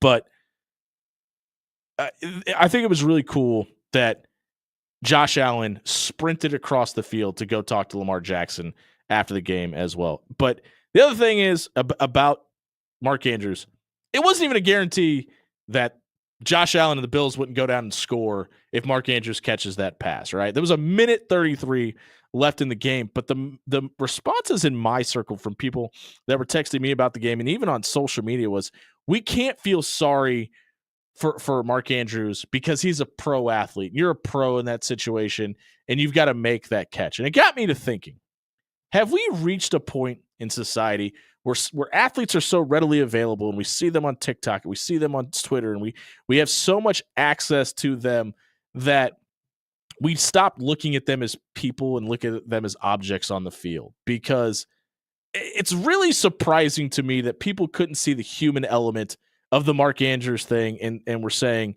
he gets paid so much money, we don't need to feel sorry for him. It's his fault. Pete, do you think we've reached that point in society where people just don't care because these athletes are making so much money that the compassion has gone out the window? There's definitely a component of that. I'm not saying that that's everybody, but there's the loudest groups of fans are the ones The vocal minorities that don't care. Yeah, the vocal minorities. Yeah, and it's really surprising to me with how much certain guys have been humanized, that they're not just the guy with the helmet on that you don't really see their face that much anymore. Like with Hard Knocks and everything, that like, it really surprises to me that it feels like society as a whole has gone the other direction, where they've kind of taken the human element away from it. And it's like, no, they're multimillionaires. They've got all these opportunities. They need to do what they're paid to do. But the fact is, guys drop passes all the time.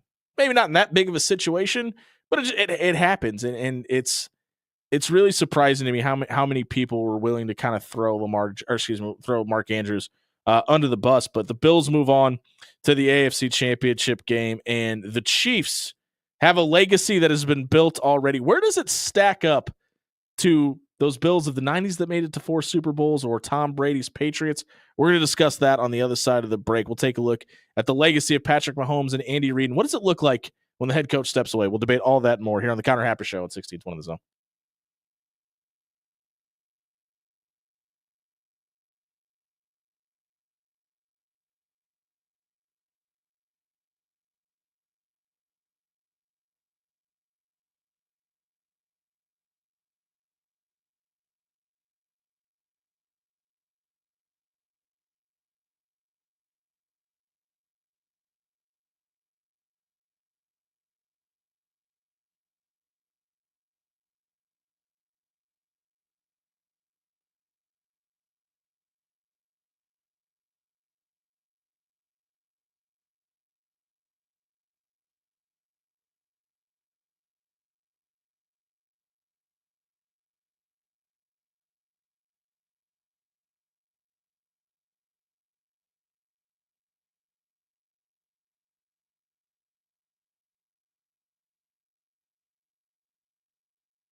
Welcome back to Connor Happer Show at 1620 The Zone. Jimmy Ellen filling in for our guy Connor Happer today. We appreciate everybody joining us in the YouTube comments and calling in today. We're going to get to our guy Alan Bell here at the top of the mid part of the hour. Jacob Bigelow will not be joining us today. He's had something come up, so we'll scratch Jacob from the lineup today. I want to talk a little Husker hoops. Maybe we can get to that still later with Peter Krenzer. But I want to talk about the Chiefs dynasty and what a championship this year would look like. Because nobody talks about the Chiefs, right, Pete? Nobody's sick of hearing Nobody's sick of hearing about Patrick Mahomes and the Kansas City legacy. But Kansas City has a chance to make it to a 5th Super Bowl in 6 years. New England made 3 out of 4 and won 3 between 2002 and 2005. They made it 4 out of 6 times between 2002 and 2008. Then 4 of the 5 between 15 and 19 as well, winning 3 out of 4. The Bills obviously went to 4 straight Super Bowls from 91 to 93, winning exactly 0. This is the 7th straight AFC championship game. Brady made it to 8 straight AFC titles. But I think the thing that's different about that run by Brady in the 8 straight in New England, it was his 11th year with Belichick when they went on that run. Mahomes was in his 2nd season in the league when he made his first AFC title game. And I don't think Andy Reid retires anytime soon, but the football nerd in me, Pete, really wants it to happen sooner rather than later because I want to see what Patrick Mahomes looks like with Andy Reid. Now, the benefit you have, even if after Andy Reid does decide to walk away from Kansas City, is Patrick Mahomes has been under that learning tree for this long, right? Yep. And you've got a pretty good Andy Reid coaching tree out there that you probably could pick from the litter, whoever you want to take over this job, because coaches around the NFL are going to be clamoring to go play with 15 in red inside of Arrowhead, as they should be. But there was the discussion about, well, how good is he without Tyreek Hill? Well, they just keep making it to AFC championships and Super Bowls without Tyreek Hill. Well, how good is he going to be without Travis Kelce? Now, Travis Kelce probably had his best game of the season this year against the Houston Texans, but he's dropped off quite significantly despite dating Taylor Swift and hanging out with Caitlin Clark, apparently. But there's been all this talk around, but what does he look like without this guy? And what happens when his weapons go away? Now, when you can add Hollywood Brown to the equation and you start getting some big-time free agents because they want to go play with Patrick Mahomes, that's probably going to change the narrative. And I know a lot of those guys have been injured this season, but I don't know if you know this, most football players come back from injury, so they'll be available next year. But they're looking at down the barrel of another Super Bowl appearance, despite all of the losses. And listen, this team won a Super Bowl last year while leading the NFL in drops. Like it's not like even with Patrick Mahomes in this offense, like to me, the 2 biggest losses that Patrick Mahomes is going to suffer throughout his career are going to be when Andy Reid decides to walk away and probably when Chris Jones hangs it up, because that defense for Kansas City for the majority of the season has kind of been the focal point of their success this season. And when you give that quarterback that good of a defense, it's almost unfair, right? Like he's got 2 big-time tight ends, and I think Noah Gray is going to be the next really good one in Kansas City. He's had a couple of breakout games this season, but obviously got a pretty good one at the top of the depth chart that he's got to overcome there. But like, I don't know what that looks like for Travis Kelce after this season. Like, it kind of feels he's seen his brother kind of go off and be on every commercial that you've ever seen on television since he's walked away from football. And he's kind of in that limelight now, and he's got the podcast. And he's got the "Are you smarter than a celebrity?" He's, I guess he's going to be doing Hollywood Squares after the season as well. He's got a bunch of different stuff down the pipe that it kind of feels like Travis Kelce is getting ready for life after football. And if you win another Super Bowl, it's an interesting debate, right? Because I think everybody wants to be John Elway and Tom Osborne and ride off into the sunset after the big championship win, but that almost never happens. And it's really hard when you've got the infrastructure in Kansas City that you have, and you've got that quarterback and that coach and that defense still together to go, I'm just going to hang it up now, go hang out and do a podcast with my brother, right? I don't, like, a lot of people feel like this might be the swan song for Travis Kelce because his numbers have tapered off, all the things he's doing outside of football. I think he comes back for another year, and I don't know if that's necessarily great for the Kansas City Chiefs. I'd agree with that. And it's hard to say exactly because nobody's going to be able to get that out of him at this point in the season, what he's thinking. Nor should he, correct. Yeah. Nor would he even want to answer that question. But if they do get back to the Super Bowl, capture another Super Bowl, it would be very hard for me to think he'd be back. Yeah, if they don't win it. I think there's a better chance he doesn't come back if they don't win it. If they do win it, I mean, you see how so we're kind of at the inverse. Yeah, you see how elated he is after the game. He runs over after every Super Bowl and calls Patrick Mahomes MV Pat, and like their relationship is so genuine. You could tell that. Like, what do we always hear pro football or pro athletes say? You know, I miss being in the locker room with the boys. I miss being with the guys, et cetera, et cetera, et cetera. And it kind of feels like if you're Travis Kelce, there's probably a door open for you. If you decide to dip your toe into the retirement waters, you could probably come back if you want to. And even if Travis Kelce does choose to retire. And I guess it kind of also has to do with his comfortability with leaving. Like if he thinks there's enough in place that he wouldn't be leaving a giant hole. Yeah, in the and team. with like the with numbers brother, Noah Gray's put up, it's pretty obvious there's not. And with his brother, he's like, well, I got to hand the reins off eventually to somebody, and look how that's gone. Cam is killing it. Yeah, and you can argue and that the Eagles are back in the NFC Championship. You can argue that offensive line is better this year. We got to get to our good friend Alan Bell, who's going to join us next. John Walker is going to come on in place of Jacob Bigelow today. We'll talk Kraton hoops instead of Nebraska. We'll still get into Nebraska ball. They got a big one in a must-win situation, it feels like, against USC. Tomorrow night, we'll break down Kraton versus DePaul, all of that, but we're going to catch up with Alan Bell, talk a little sports gambling, get his thoughts on the Titans draft picks, Peter's favorite team, and a whole lot more on Connor Happer's show here on 1620 The Zone.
Here comes the money. Here we go. Money talk.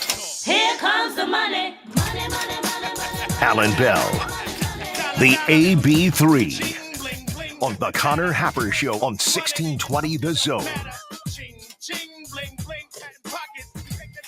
It's time for our guy AB3, Alan Bell from the Drive the Line and AB3.com. Alan, thanks for being here. We appreciate it, man. Hey, appreciate it, buddy. You doing all right? Yeah, we're doing good, man. It could be hotter than -6 outside in Omaha, but other than that, we're kind of rolling along.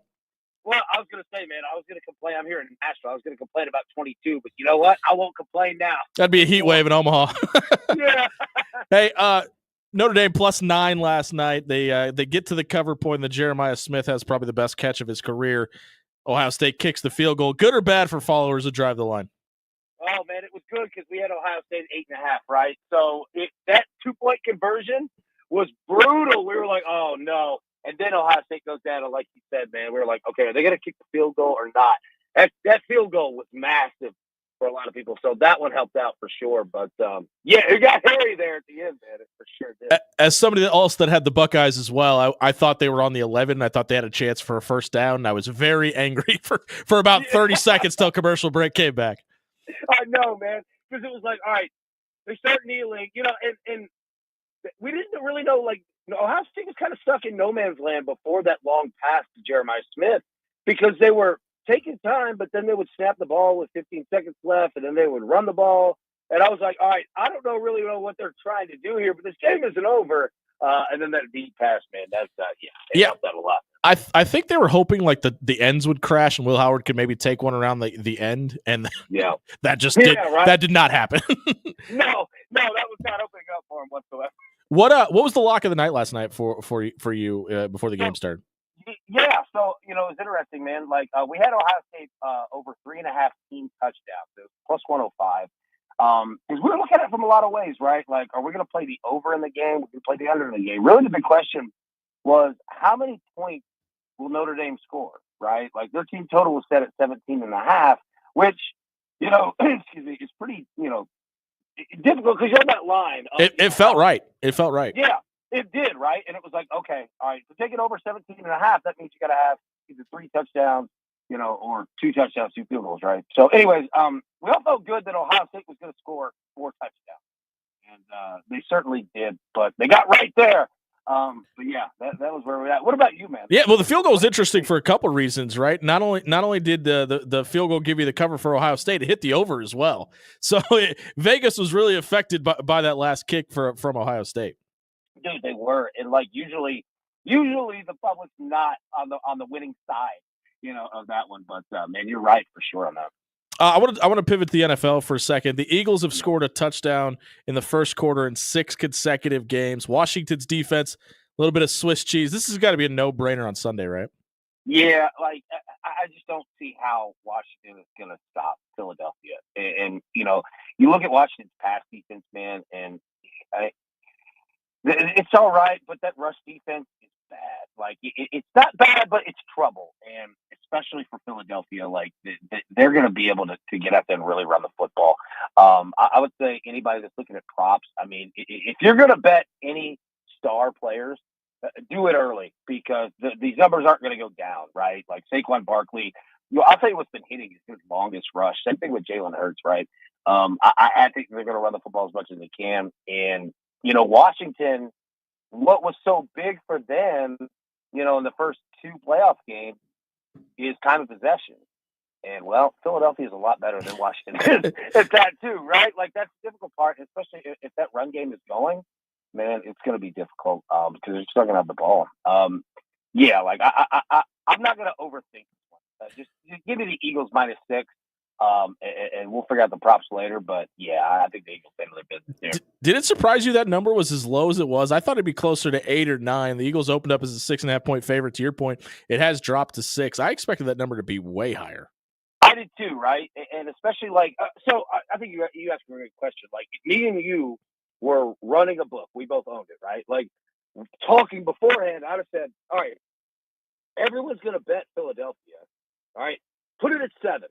Like, put a 7.5. Like, make them make a choice. Like, you're gonna have to risk a little bit here.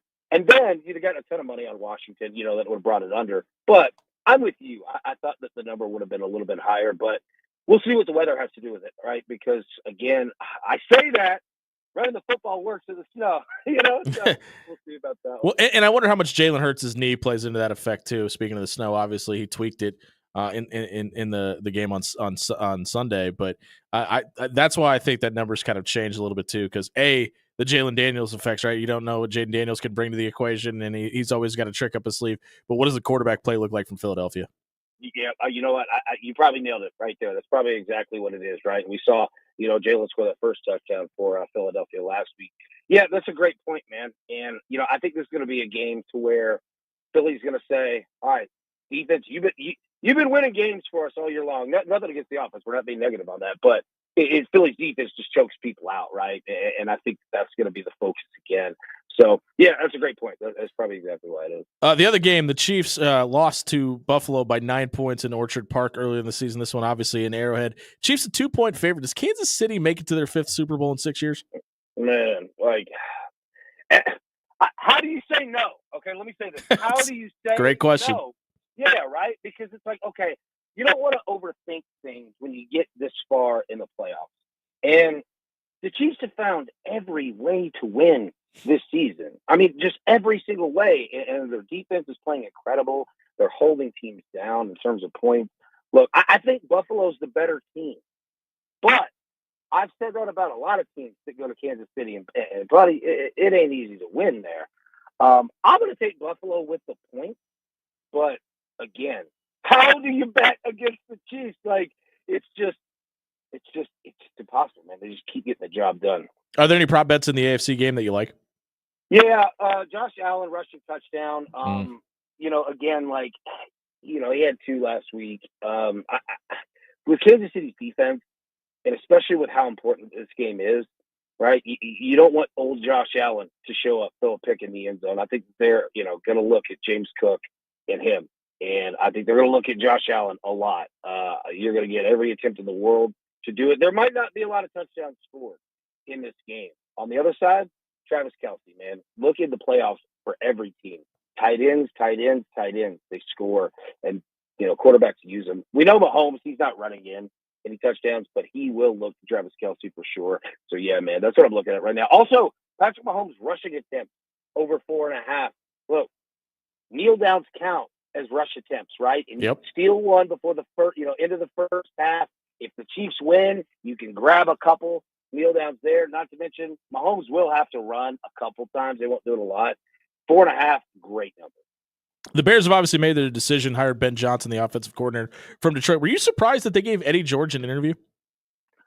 It came out of nowhere. I'll say this, man. Here in Nashville, he's done a great job at Tennessee State. Now, not the most prolific program, obviously, in the world, but Eddie George has a lot of, a lot of respect in terms of the person that he is. I can tell you this: he's one of the most kind, humble individuals anybody would ever meet. I could totally see why he would be an attractive candidate to interview. But it played out if you're going to get Ben Johnson, if you get the chance, you go ahead and do it. Eddie will have plenty more chances to interview. But yeah, the name came out of nowhere, didn't it? What the hell are the Titans going to do with their first draft pick? There's no telling. Yeah, I'm glad that's the answer from inside the perspective as well. Because outside, it looks like throwing a dart at a dartboard at this point.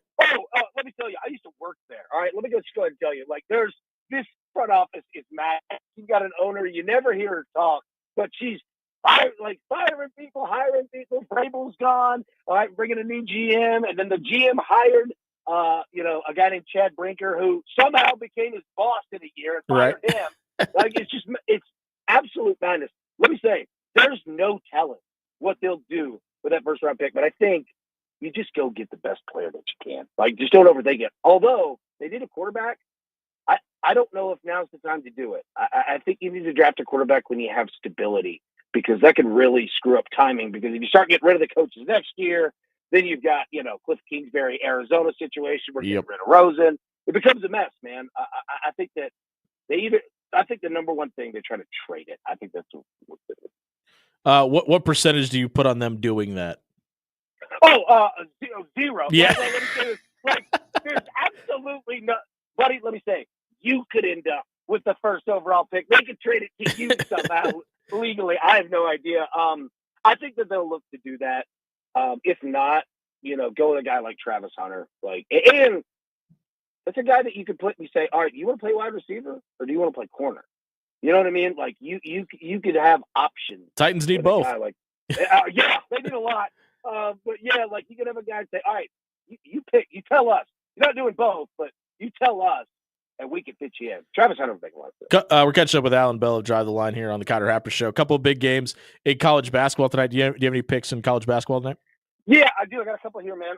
Tennessee -6.5 against Mississippi State. Rick Barnes is a heck of a coach in terms of Tennessee coming off of a loss.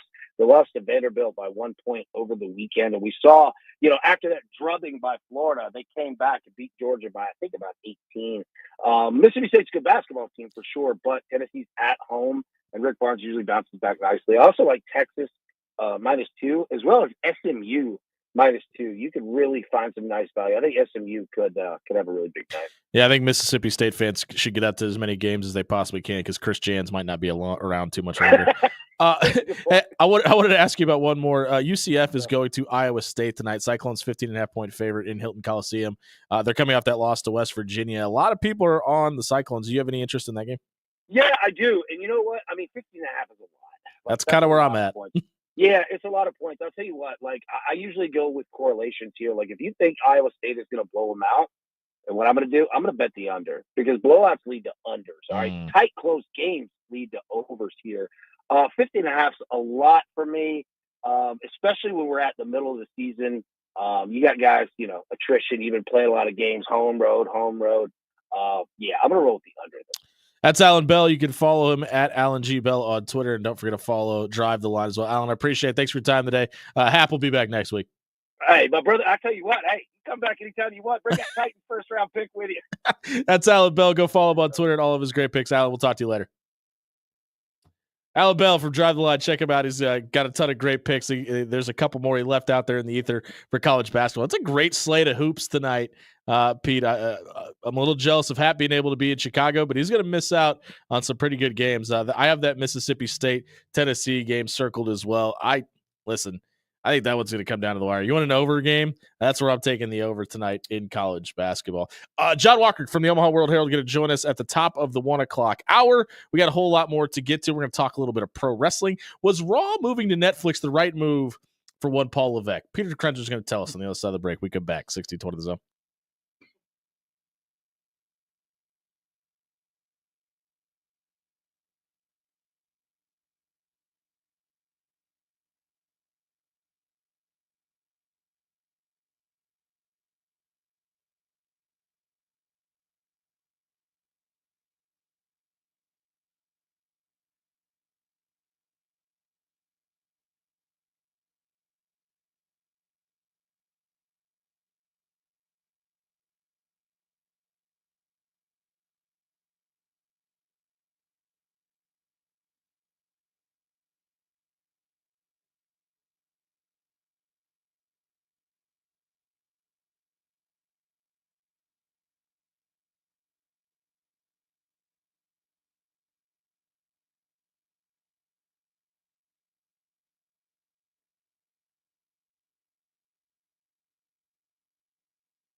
Listen, you don't get Jimmy Allen and Peter Krenzer into a room together and not expect a little bit of pro wrestling talk. Got to do it, right? Yep. That's what the fans want. Yep. People are clamoring for it. We're almost 2 hours into the show, and people are saying, where is the pro wrestling discussion? Josh Odson bailed on me today. We hope you're feeling better, buddy. But I was looking forward to having this conversation with him, but I feel it's better slated for Peter Krenzer. The WWE has moved Raw to Netflix, and they've changed the appearance of the show up. It looks different, looks a little more Fight Clubby-esque. I like it a lot. The product has been great, in my opinion. What say you? And you've seen the first 3 episodes so far. Yep. I agree. Okay, I was gonna say, are you gonna go? Because No, I think they set the bar really, really, really high with the first episode. they did, and I think a lot of that. I was hoping people wouldn't jump the gun too much because The Attitude Era is back. that was the Netflix debut. A lot of big names that are not going to be there week to week. Which I think is better for them, by the way. Which, yeah, and I agree with that. But it was also in the Intuit Dome, which is so state of the art and Yeah. has so many features like the lights and the seats and all the bells and whistles that some arenas can't provide. But I was like, okay, now they got to try to match that as best as they can every week. And to this point, I think that's what they got to do, right? Because, I mean, ever since WCW folded up, and I know this is like 400 years ago now, they've never really had anybody chasing them, and AEW is what it is. It's fine. I'm really disappointed where that product is going. That's neither here nor there. But it's not good. I think they really need to find a way to compete with themselves. And how do we top next week? And that kind of feels like that's Triple H's moniker. How do we get the best matches in the ring? How do we give the people what they want and do it better next week? And that really feels like the direction Raw is heading in. I think Netflix gives them a little bit more of a creative envelope to push as well. I don't think we'll ever see the Attitude Era come back from what it was, sex, drugs, and rock and rolls of the 90s. But it allows you to maybe use a little more adult language and make it feel more real in a predetermined presentation. I think the number one, there's a pretty healthy list of reasons why I think going to streaming is going to be beneficial to them versus staying on cable television.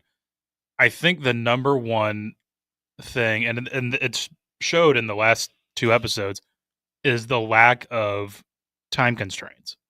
Yeah. And you don't got to worry about getting to commercials on time, etc. And filling a 3-hour time slot.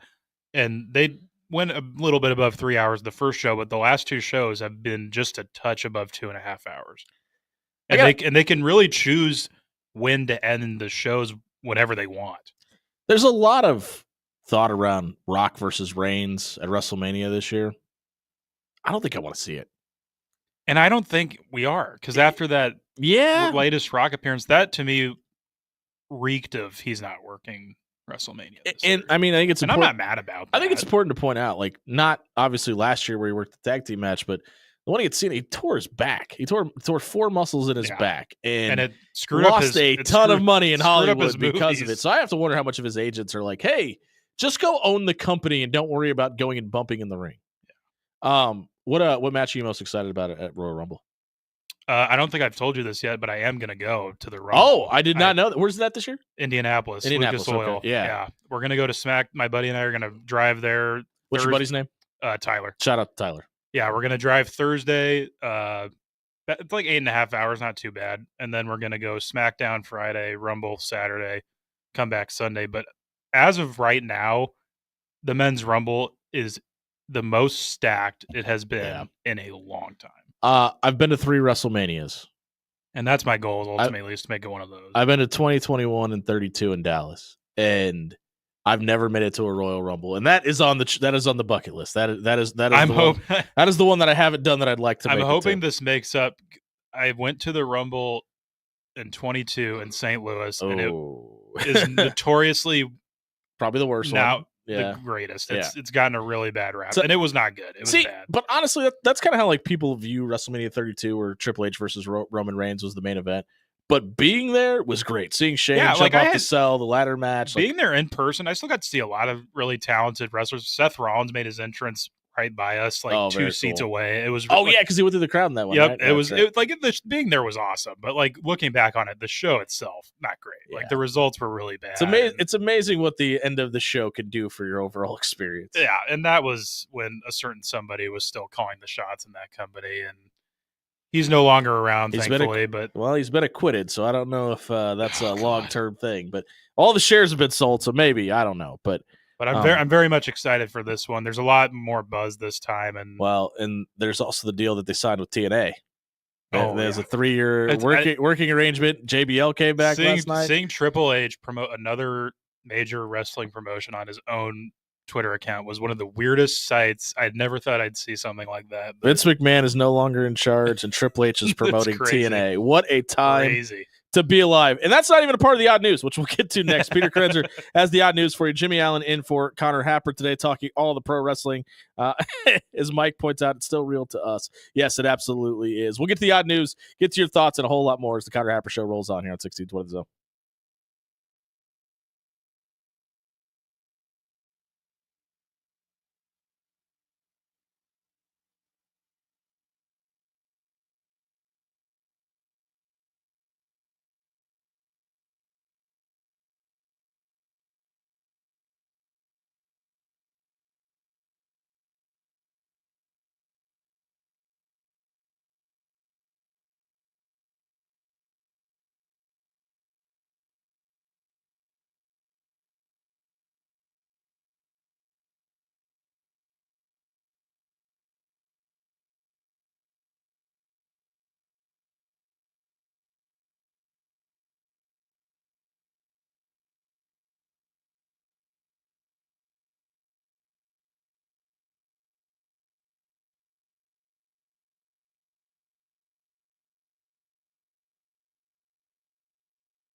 And now we've reached the point in the show where Josh Odson reads the peculiar, the bizarre, the comical, the odd news with Odd Son.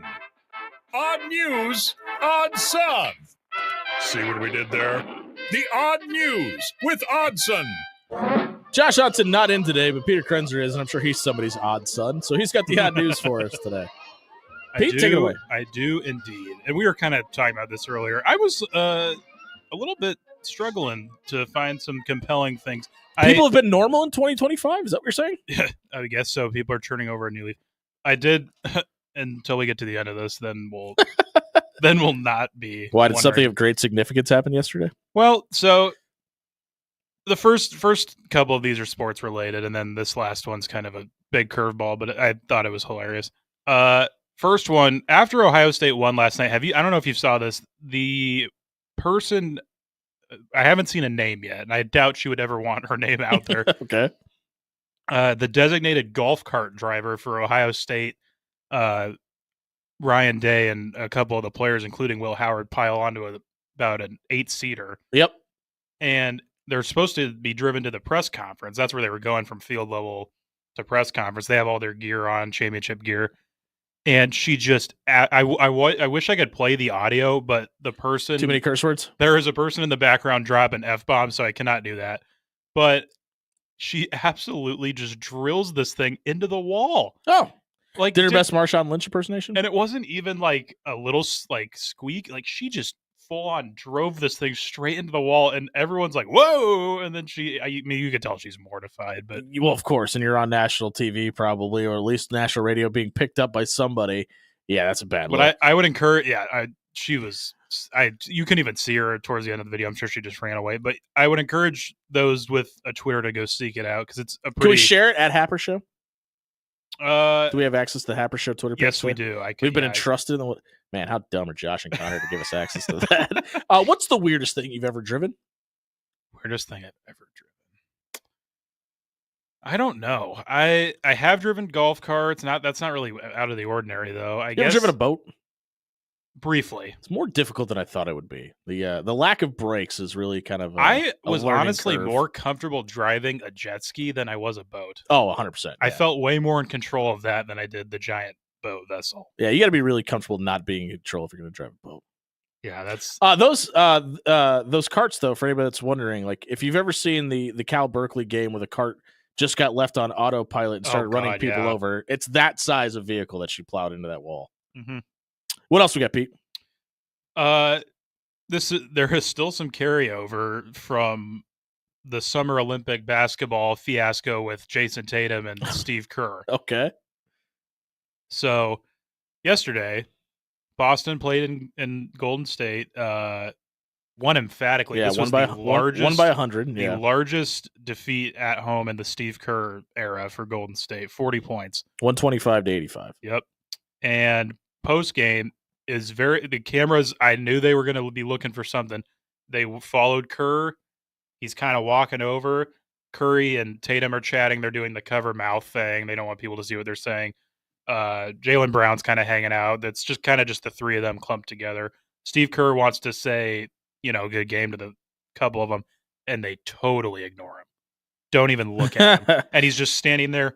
I'd say for an uncomfortable probably 10 seconds. Well, take a guess who led the Boston Celtics in scoring last night? Jason Tatum had 22. Yep. Grabbed 9 boards, had 7 assists. He might have been a little motivated with his opponent across the way. But I'm watching the video and I'm like, God, he's still standing there. It goes on like 10, 15 seconds, and then he just gives up and walks away. And he's like, I'm fighting big gulps, huh? Fighting a losing battle here.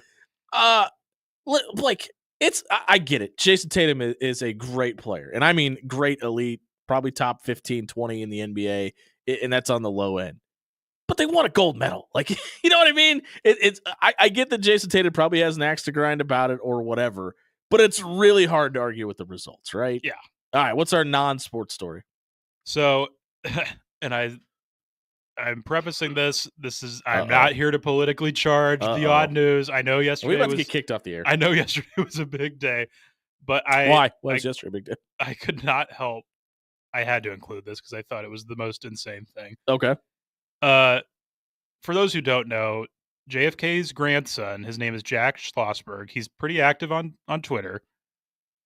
Threw out a tweet yesterday. True or false?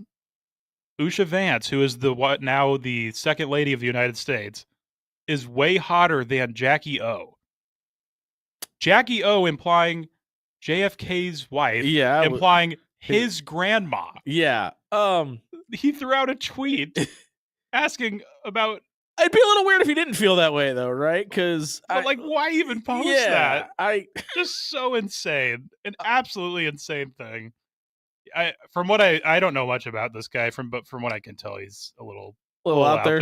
He's got some takes. A little out there, but maybe not the first time he's appeared on the Odd News either. I think, by the way. Yeah, I don't know.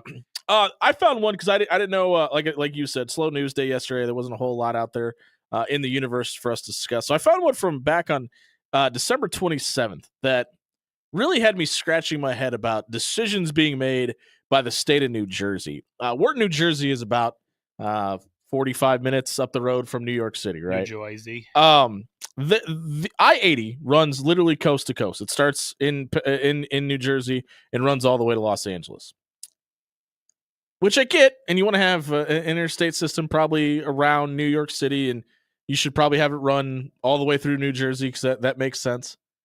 They built I-80 in Wharton, New Jersey over a former collapsed mine.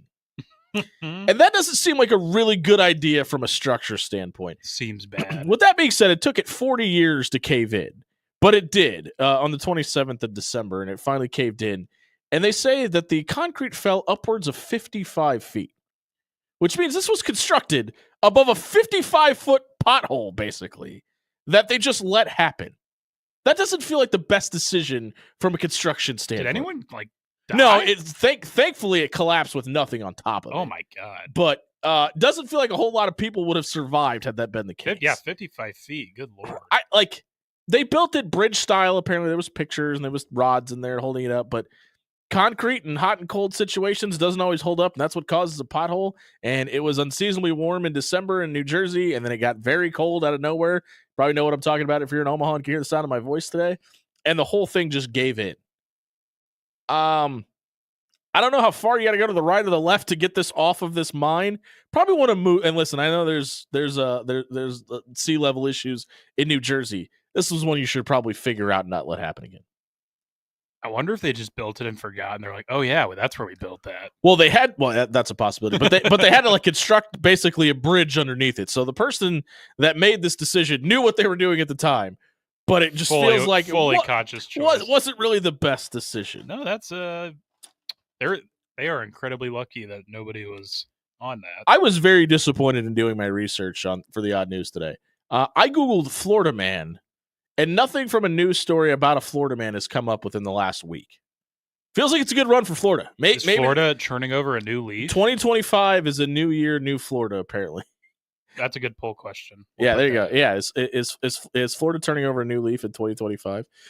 This is the Connor Happer Show. Jimmy Allen in for Happer today. Peter Krenzer in for Josh Otson. We're going to be joined by our friends from the Omaha World Herald. John Walker is going to join us to talk Kraton hoops at the top of the 1 o'clock hour. We got a surprise for you. It's a staple of the Connor Happer Show, but it wasn't in the cards to be played today. We're going to play a game on the other side of the break. We come back. We're on 1620 The Zone.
What is this?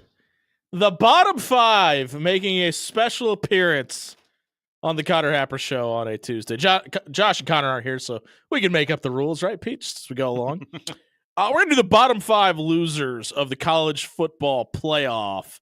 Obviously, the biggest winner being Ohio State and Ryan Day. But who are the losers out of this whole situation? Jimmy Allen in for Connor Happer today. Pete, the one thing I didn't hear people say throughout the entire college football, nobody was talking about the brackets. We get to March, everybody wants to talk about brackets. It's the big day, Selection Sunday. Everybody gets out their bracket, fills it out. I didn't have one person come up to you and say, hey, my bracket is perfect. Didn't happen. You surprised by that? Not really. Yeah, I don't think it's going to take flight. I don't think so either. Nothing can really capture the magic that the college March football is Madness sure does. trying. But we talk about the biggest losers. We'll start at number 5. Go and start us off at number 5, Pete. God, come on. Take forever. Number 5.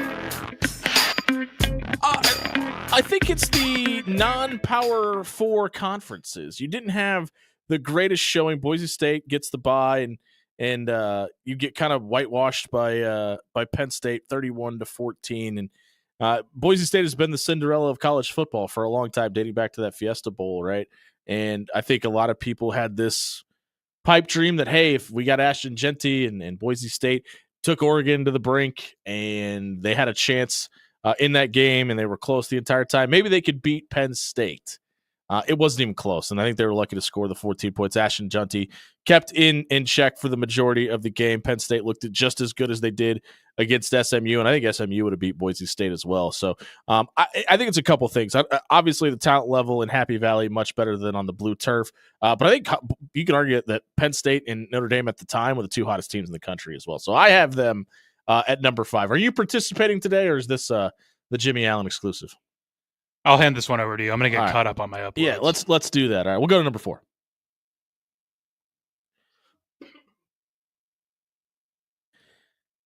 I know a lot of people feel like he's a winner in this whole situation because he was kind of playing house money, but I have Kurt Cignetti at number 4. In traditional seasons, you would have had all this momentum heading into the offseason. If you're Indiana, look what we're able to do in year 1. We brought all these transfers from James Madison. We can go out and hit the transfer portal and sell them the dream. If you come to Indiana, we just need you to get to the college football playoff. Well, the problem is you got there, and that may look like a good thing from the outside looking in, but you weren't really competitive against a Notre Dame team who came in as the 7th seed, and obviously they went on to win or play for a national championship, and that probably helps in the long run. But I feel like at the end of last season, if Indiana is in the situation, they have a lot more momentum going into the offseason. I mentioned it earlier. I think Bloomington got themselves a pretty good head football coach, and they're going to be fine in the long run. But I feel like the loss when it came not getting that win and getting to the Sugar Bowl is probably going to set Indiana back just a little bit from a momentum standpoint from where they could have been had they just gone to a bowl game and maybe beat, I don't know, Syracuse by 40 points or whatever. I think that would have been a bigger help than going to the college football playoff and losing in the way that they did. Number 3, Pete. 3. Combination of 3 and 5. Number 3. It's really hard to argue against the fact that the SEC is a loser in all of this. You don't have a single team in the championship game for the second year in a row. Texas, who is one of the newest members of your entire conference, is the only team that even sniffed the Final Four. Georgia kind of came out and laid an egg and didn't look great against Notre Dame.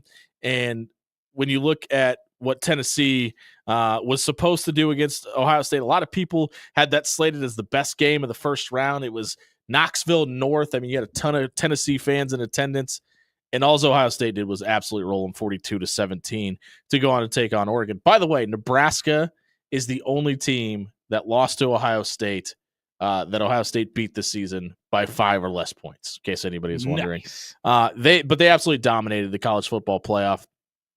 They beat Tennessee 42-17. They roll Oregon by 20 points, 41-21. They beat Texas 28-14. That game felt further apart than that. And then obviously last night, the 11-point victory over Notre Dame probably should have been close to 16. I mean, I am still blown away by the fact that Notre Dame fought back into that game after being down 31-7. But I don't know how much you look at the SEC and say that's an overall positive because, I mean, even Texas, who was really your one bright shining light, almost lost to Arizona State. You're one targeting call away from not having a single SEC team in the Final Four, despite Georgia getting a bye and Texas being the number one team in the country before they lost to Georgia as well. So I have the SEC as a whole as an overall loss in the college football playoff and one of the biggest losers. Number 2, Pete. Here comes 2. Number 2. Breaking down the top 5 losers of the college football playoff this year, and it's really hard to argue when you look at what Arizona State, we just talked about it. I feel like they're probably one of the biggest losers, not because of the success they had. Obviously, they had a bye, and then they probably should have beaten Texas, but the way they lost to Texas, you have to feel like if you're the Big 12, you're still a little brother to the SEC and the Big 10. It felt like Texas got a no call in that targeting situation because of who they are and who you are. And even despite the fact that, you did have Cam Scatterbo in one of the best seasons in program history, and you get to the college football playoff and you get a bye and you're supposed to have a seat at the big boy table despite your 11-2 record, didn't really feel like you did. And it's got to feel like a giant mountain to overcome to get in the conversation and have that same feeling and respect and earn kind of some of the cachet that the SEC and the Big Ten has at this point. Like, it should on paper feel like an overall win. You made it to the college football playoff. You're competitive with an SEC team. You got to 2 overtimes, but it kind of feels like the status quo has stayed the same and you're still a little brother. Number 1, Pete.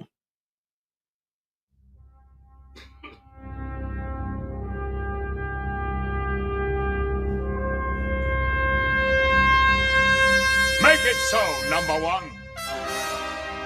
Number 1. The biggest loser is not Tennessee, despite what the scoreboard may have said. It's Dan Lanning. The Oregon head coach is the biggest loser from the college football playoff this year. You were the number 1 seed in the tournament. You've beaten Ohio State once this season on your home turf. This was supposed to be Oregon's year. Phil Knight comes out, talks about open pocketbooks, checkbooks busted open. We've got unlimited money in Eugene, Oregon. Tell me what you need. We're going to go spend all this money to get Dylan Gabriel to come from Norman, Oklahoma to Eugene, Oregon. We've got the quarterback. We've got one of the best, if not the best defensive player in all of college football. And you run the gamut in the first year of the Big Ten. You win the Big Ten championship. You knock off Ohio State. You knock off Penn State in the same season. And then you come up short. You can't get it done when all of the marbles are on the table, despite kind of handing it to Penn State, who was arguably one of the hottest teams in the country at the time. Your head coach turns down a job in Tuscaloosa, Alabama. He's on Twitter smoking a cigar, talking about how he's not going anywhere, and this is Oregon's year. And the national championship trophy is just as empty as it was the previous 80 years at Oxford Stadium. So for me, Dan Lanning is the biggest loser of the college football playoff. Now, it's still Oregon. It's the jersey combinations. You still have Nike money, and the NIL checkbook is going to be just as full next year as it was this year. But with that being said, I don't know if you're going to have better momentum at Oregon than you did this year. I mean, you took the nation by storm. You walked into the Big Ten. You dominated the conference. It felt like you had all the momentum in the world.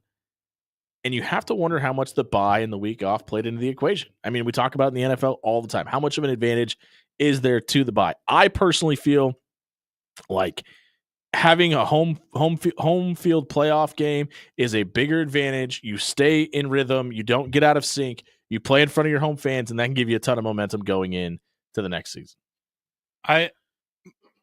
Now that it's in the books, I'm not going to play Debbie Downer and say that the 12-team playoffs a failure, because I don't. I think expanding to 12 is inherently a success.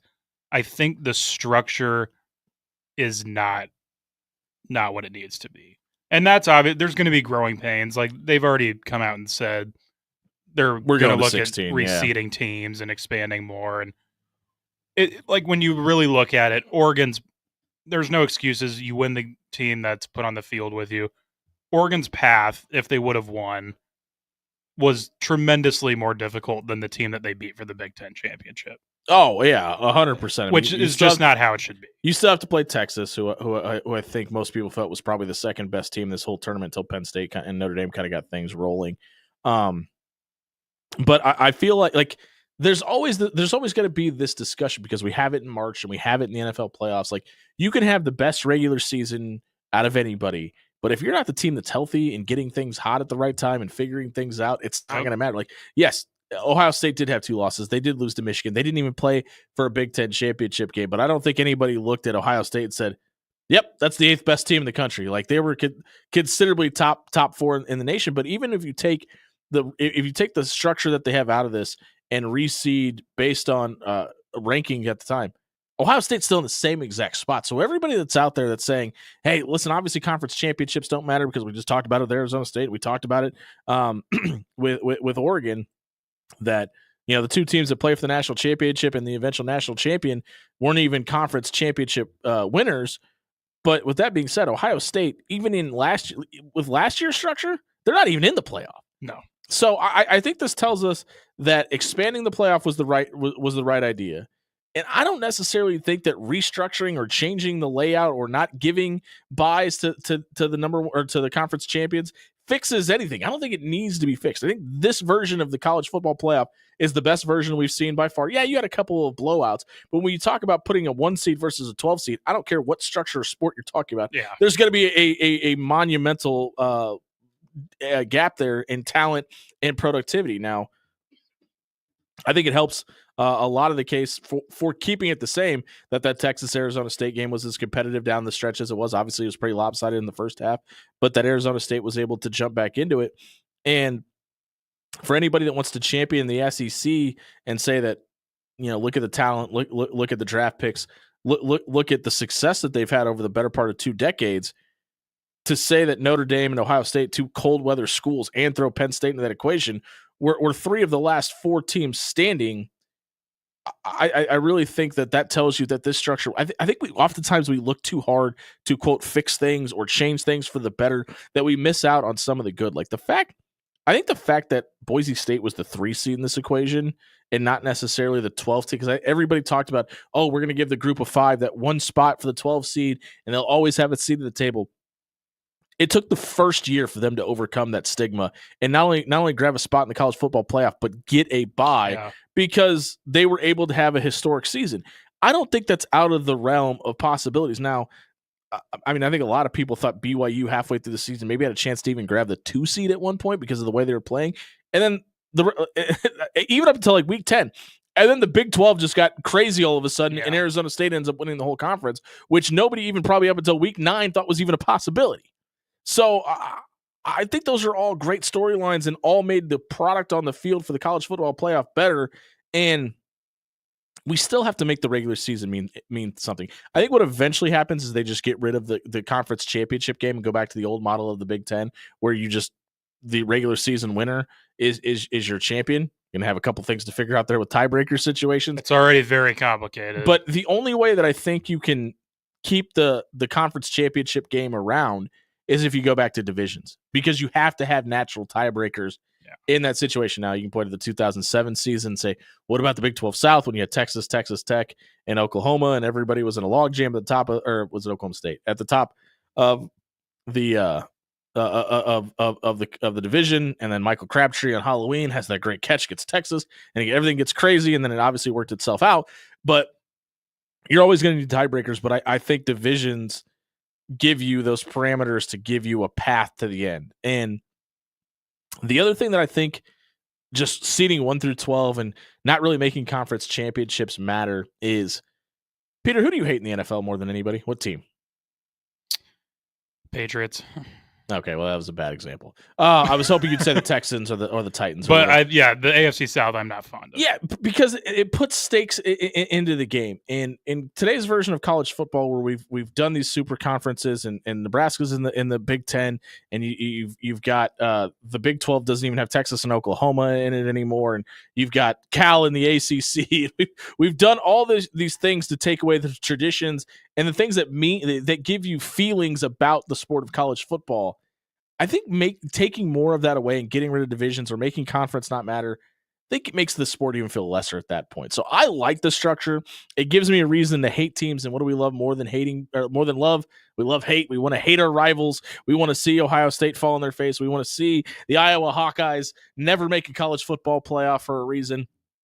And I think if you lessen the regular season by taking away conference championship games or not making the regular season conference title mean as much, to me, I think that cheapens the sport a little bit too.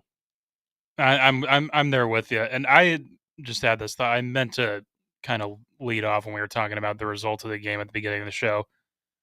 I'm going to make it an honorable mention for bottom five, and it's not necessarily specific to this 12-team playoff. I've felt this way for a little while. I feel like consistently the biggest loser of the college football season is the overall structure and the timing of the championship. I think they do the sport a disservice by having it on a Monday night. I feel like there's almost always no major buzz for a sport that relies so much on grandeur and all these historic matchups, these historic sites where it dominates one day of the week for 12 weeks. And then it's just always felt odd to me. And I know a lot of NCAA championships do play on weeknights, like the college basketball championship's always on a Monday and et cetera, et cetera. But it just feels wrong to have it on and specifically this year. I was like, this has been a good playoff. There's two teams that are hot right now. Two historic programs. And I just felt like there was no buzz. Yeah, I mean, I get it because they don't want to compete with the NFL. And that I think that might have something to do with it because we're not used to this overlap of the NFL postseason. And you could grab the Monday because Monday Night Football's done. They do the Monday Night playoff game the week before now, and you're kind of standing alone, and you want that for TV rights or TV ratings, excuse me. And I get that. I like the championship game on Monday night for that reason, because on paper and in the sports world, and people that are like obviously only caring about sports, that's what you want to watch, and it's going to grab your attention. But to your point, I agree with you. I think you lose a lot of the casual viewer that may be there on a Saturday because they don't have as much to do, or they're not getting off work, or they're not worried about the work week, etc. If you keep it on a Saturday, and listen, you play the majority of your games on Saturdays anyway, so why wouldn't you? And I get that sentiment, but I like the fact that it's on Monday. I like the fact that I get to only focus on the NFL on Saturday and Sunday when it matters the most. And I think that's what they're worried about. I would be really interested to look at the TV ratings, especially for a game like last night where you have two premier programs in the national title game. I think probably a lot of the fear that they have is a game like last year where the results were what they were, or even the year before that. And having to because if you put that Michigan TCU game up against an NFL game, probably not doing the greatest ratings of all time. But if you take two brands like Notre Dame versus Ohio State and put them up against a lower level, like a Texans, I guess the Chiefs would be a bad example, but kind of a throwaway first rounder. Texans, who's Cleveland Browns playoff game if those two were able to go on a run. Last year, yeah. Ohio State probably gonna outdraw the Cleveland Browns even in their own state. But yeah, I kind of want to see it move against the NFL just for the talking head portion of it, just to see what it looks like from a TV rating standpoint, and if it does well, especially in a game like you saw last night that's going to do monster numbers, and I can't wait to see those numbers when they come out. If they'd be willing to run it back, let's try it once, see how it goes, and if you're successful, can we do it again? And do we need to be afraid of the big monster that is the Shield and worry about it? And I did see a report that that the college football entity and the NFL are going to work together to avoid having too much of an overlap in the future. So like I said, none of this is final. Like, this is a first year of a new format. Things are going to change. I don't think the Monday championship is going to necessarily change because like you said, NFL rules that weekend. The alternative to Monday would be Friday, and I don't know if that's any better.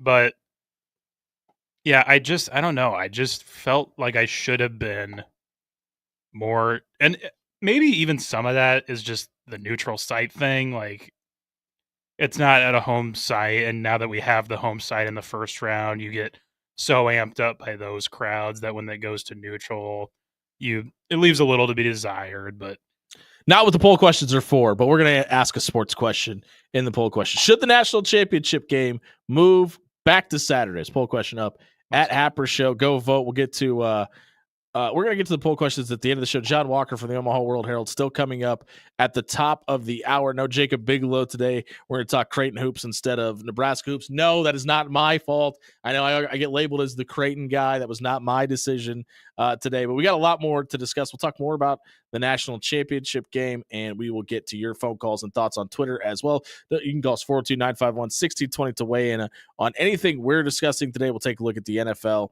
and a whole lot more as the Connor Happer Show rolls on here on 1620 The Zone.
Now that the college football season is over, the way too early polls have come out.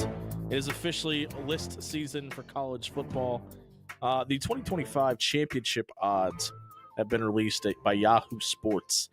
The defending national champions, the benefiting at the sportsbook from it, plus 450. Ohio State has the best odds to win the national title next year. Arch Manning in Texas is second. Georgia is third. Both those teams at plus 650. Oregon and Penn State, it's plus 700, 850 respectively. Notre Dame, despite the run they went on, Marcus Freeman battling back into that game last night, is sixth on this list, plus 1,200. Means you bet $100, win $1,200 on Notre Dame right now to win the national championship, courtesy of our friends at Yahoo Sports. Alabama, Tennessee, Clemson, and LSU rounded out at plus 1,600 to plus 2,000, all the way down the list. Pete, I think it's really crazy to put Ohio State at the top of that list. Yeah, you're going to have Jeremiah Smith come back. And obviously last night we saw a little bit of a wrinkle that looked a lot like a former Heisman Trophy winner at his respective position from Devontae Smith that was able to lead him to a national championship and a touchdown with that faked end around throw out the flat to him. Honestly, I think I'd put more money on Jeremiah Smith winning the Heisman next year than I would Ohio State winning the national championship because – yeah, you got Julian Sayin transfer in from Alabama, and you've got Aaron Nolan, another 5-star that's there. But you've got an unproven at quarterback.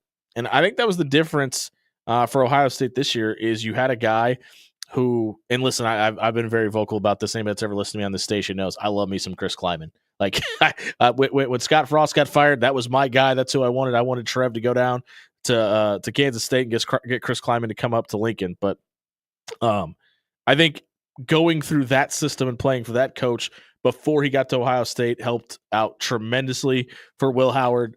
I just wonder, and obviously Julian Sayin being in Alabama for the little bit of time that he was may help a little bit too, but I just wonder without that proven commodity at quarterback, how likely the Buckeyes are to win another national championship. Now, maybe they go the same route again. You go through the transfer portal and find yourself a proven commodity at quarterback. I think it would have been really interesting if Quinn Ewers would have decided to come back to college, how much the Buckeyes would have been interested in getting back into that bed and trying to make that relationship possibly work again. You got him to come to Columbus with a big bag once. Maybe he could have done it again, but obviously Quinn Ewers is heading off to the NFL draft, which I think is the right choice for him. But that might be the story of the offseason in college football is both participants in the national championship last night, both going to be looking for a quarterback. Do they stay with the guys that they already have in that room, go the high school recruit route because both have 5-star guys in that room? Or is this the new wave of college football where if you want to have a seat at the final 12 and have a legit chance to be one of the guys to win a national championship, you got to go out and get yourself a 22, 23, 24-year-old quarterback that's played a ton of games and had a lot of success. And as of right now, it looks like it's the proven commodity. Obviously, Riley Leonard played a lot of college football in his own right. I'm doing my best John Bishop impersonation right now. My voice is cutting out. But the season. Yeah, it's true. Like we see recruiting and styles and trends go in flows in college athletics, right? It really feels like the age of finding the older quarterback and giving him a bucket load of money to get him to come to your school is going to be a trend that sticks around for a long time. Because when you look at the teams that had success this year, we talked about Oregon being one of the big losers of the college football playoff because of the way their season ended. They're the number one overall seed in that tournament. What did they do? They went out and got an older college football quarterback that's played a ton of football at a high level and had a lot of success in Dylan Gabriel. And it was clearly the right decision. I mean, they didn't win a national championship, but I don't know how much more success you would have wanted in the regular season if you're Oregon.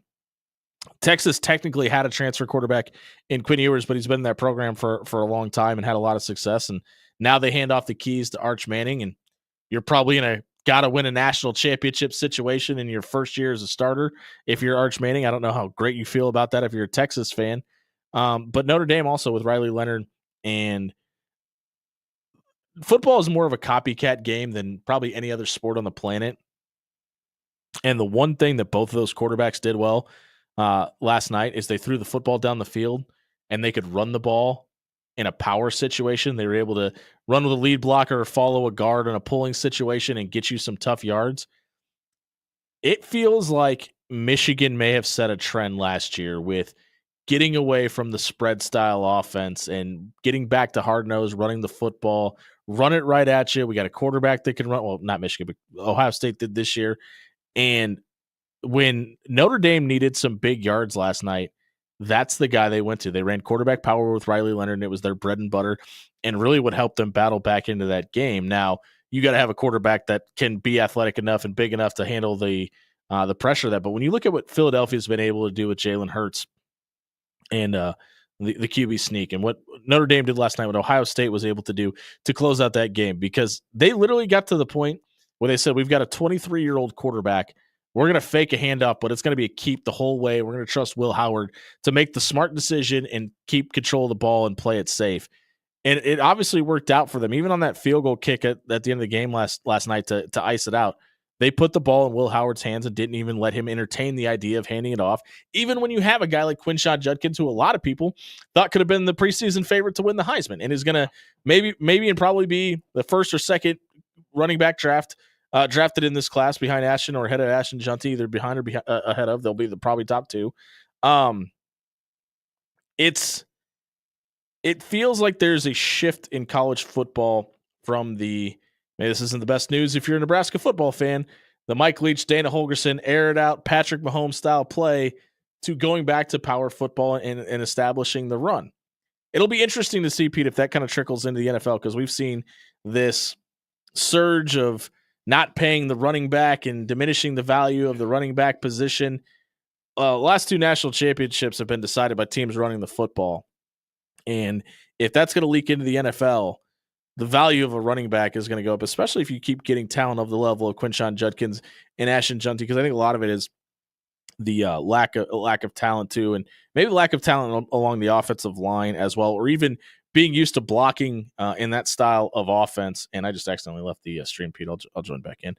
But my takeaway is, going forward, I don't know how sustainable finding the old quarterback is, right? Because to do that, you got to have some young quarterbacks playing. Like, there's got to be a cycle there, right? You've got to be able to get guys in to get the experience at other schools. And how does that continue to show in the college game? Because we also have this problem, and it's kind of shown its ugly head in Lincoln, that not a lot of guys are willing to redshirt. Not a lot of guys are want to be told, no, go sit down. There isn't playing time here for you, because it lowers your value from an NIL standpoint. And that is something that I think the older demographic from coaching staffs are going to have to kind of adjust to, is, hey, no, we have to play these young guys earlier. Otherwise, they're going to go somewhere else. And maybe some schools have enough benefit of riches that you don't really care about that, and you feel like you can just fill the cabinet up in the following season if you do have guys that want to exit your program. But it's going to be an interesting cycle, because the other thing that schools have the ability to do is counter offer, right? Like if Oklahoma would have offered Dylan Gabriel just as much money as Oregon did, does he stay in Norman? Probably not, because I feel like that relationship soured, but it probably would have made the conversation a little bit more interesting and intriguing to Dylan Gabriel in his camp to stay and play for Brent Venables, who feels like he's in a gotta-win situation next year as well. But at this point, it kind of feels like the 23, 24-year-old quarterback that's in his fifth year of college football, transferring out of the place he's called home for 4 years and going to chase the bag in a ring, is a trend that's going to stick around college football for a long time. And I know a lot of people don't want to hear that. It just feels like it's working. It's won national championships. It got two guys to a national title game last year. Why would you not copy that formula? If you would, yeah, you would. But it's obviously you've got to, and that's where this discussion about revenue sharing and addition of assistant coaches make it really interesting, because you've got to have time to manage this, right? Not only are you managing your roster and trying to keep guys in house and stay on your bench or in your locker room, you got to go out and find guys to fill holes for the attrition that's just going to happen in college athletics now. I know I talked about this earlier in the show and say these guys get paid a ton of money, but this is why, right? Like, not only do you got to worry about X's and O's and scheming and personnel and who's still got redshirt games available and what high school are we going to this week to try to entice the 4-star linebacker for modern day to come to Lincoln. oh, we got to manage the guys that are in our locker room now too, and make sure that when they're on Twitter, they're not getting DM'd by their friend that's a safety at Ohio State or Notre Dame to kind of take and pick them out of our situation. But listen, that's the world we live in now. And I'm always a proponent of, if technology can make your situation better, you need to. And I think I don't have a problem with the tampering. Excuse me. I think the tampering is just a part of life. Connor and I have had this discussion that at this point in this day and age, you need to just accept that it's going to happen, and you might as well get involved. Because you also have to define what tampering is too, right? Like if Ryan Day is personally in somebody's DMs and has said, hey, we got a spot for you here in Columbus. We could really use you, pal. Oh, by the way, here's a couple commas in this dollar amount that we're going to give to you. Yeah, that's probably tampering. But if there is a line. But if a guy from, I don't know, Garden, Kansas, that went to high school with another guy that plays at SMU is in his DMs and is like, hey, like one of our guys is moving on to the NFL and there's a spot here for you, and I know you're not super happy up there in Iowa City, a lot warmer in Texas. Here's how much money I got for NIL. Is that really tampering, or is that just giving the information that's available? Because and Quinn Ewers is obviously not going to be a topic because he's going to the NFL, but a lot of people were really upset or up in arms, and most of them in Austin, Texas, that it seemed like there was some tampering going on at Notre Dame. I would be amazed to find out that Marcus Freeman was involved in any of those conversations, because here's the other thing. Guys want to win. Like, not only do you want to get paid a boatload of money and get a college education and be on national TV and get all these NIL opportunities, you'd probably like to win a ring while you're there too. So, and how do you do that? You go out and you get the best players. And if you feel like somebody in your locker room isn't necessarily doing their part of the job, and you know that you have somebody that you played and maybe won a state championship with in high school, or know a guy that can help you win some games a little bit more, why wouldn't you reach out? And I don't think there should be a lid on that for college players to not be able to do that. It's understandable that 40 years ago this would be considered illegal, right? Because the internet wasn't the invention it is now, and you didn't have everybody readily available at your fingertips to contact. That's not the way the world is anymore. Players didn't get paid 40 years ago because, yes, college athletics was a big revenue boost, but it wasn't the billion-dollar business it is now. And you got to be able to adjust on the fly to big business. And I like, as much as people want to say, and I know Nick Saban has been beating his chest and been a big proponent for, we've got to fix on NIL and the transfer portal. I don't think you can. I don't think there's any way, and please don't get Congress involved, because we all know how much the government is able to fix problems on a frequent basis and all the other facets of our life. But I don't have a problem with the way college athletics is operating now, because it's the way the majority of the world works. Like, Peter, if you were working in McDonald's and your friend that you went to high school with worked at Burger King and was like, hey, you can come work the drive-thru over here for an extra $1 an hour, and oh, by the way, you get weekends off. Who wouldn't do that? Who would, like, everybody listening to the sound of my voice, if somebody you knew called you with a job opportunity and said, hey, it's less hours and more money and better opportunities, and you could probably win a whole bunch of awards for being here, 100 out of 100% of people listening to my voice right now would take that opportunity. And that's what is, quote, labeled as tampering in college athletics right now. And I just don't see how it's any different. And as far as the transfer portal goes, almost every other major in college life, you could transfer and go to a different school without any sort of penalty on the other side. Now, the biology program probably doesn't generate as much revenue for the University of Georgia as the football team. But with that being said, you can still transfer from Georgia to Northwestern. And a lot of times, especially if you're a good student, they'll give you grants and money and a whole bunch of benefits and reasons to go to your school from an academic standpoint too. So this isn't just unique to the sports aspect of things either. So I don't think, as much as people want to fix it, I'm not one of those people, but think that there's a problem with college athletics. Times have changed. Technology has changed. Availability has changed. Dollar amounts being put into schools and athletic departments have changed. And I think of the philosophy that we've looked at college football as much as we've loved the sport, and it has been the same for over, decades upon decades and 100 years. It's not the same as it was in the 90s. It's not even the same as it was in the early 2000s. I think people really need to get on board with the fact that NIL and the transfer portal isn't going anywhere, and it's something that is actually benefiting the sport, in my opinion. Because I don't know. I mean, do we really feel like Dylan Gabriel at Oklahoma would have been a better fit this year would have made college football better if he'd have stayed in Norman versus going to Eugene and being surrounded by better talent and giving a guy in his last season of college football a better chance to win a national title? I can't say that I feel that way. We'll see what you think. 402-951-1620. We'll go to Doug. Doug, welcome into the Connor Happer Show. Hey, Jimmy, I talked to you last night and on your show after hours, which was great, by the way. But, Appreciate that. You know, my point last night was contracts, and this happens in every other sport in the world, and it works really, really well. And minors can have their parents sign or a power of attorney with a guardian. It works. I'm glad you brought that up. It can be 1 year deal. It can be a 3-year deal. But if you sign a contract with Kansas State, I'm going to go there. It's a 1-year deal. You work all that stuff out ahead of time. And if you want to get out of the deal, another school has to buy that contract out. And so it works.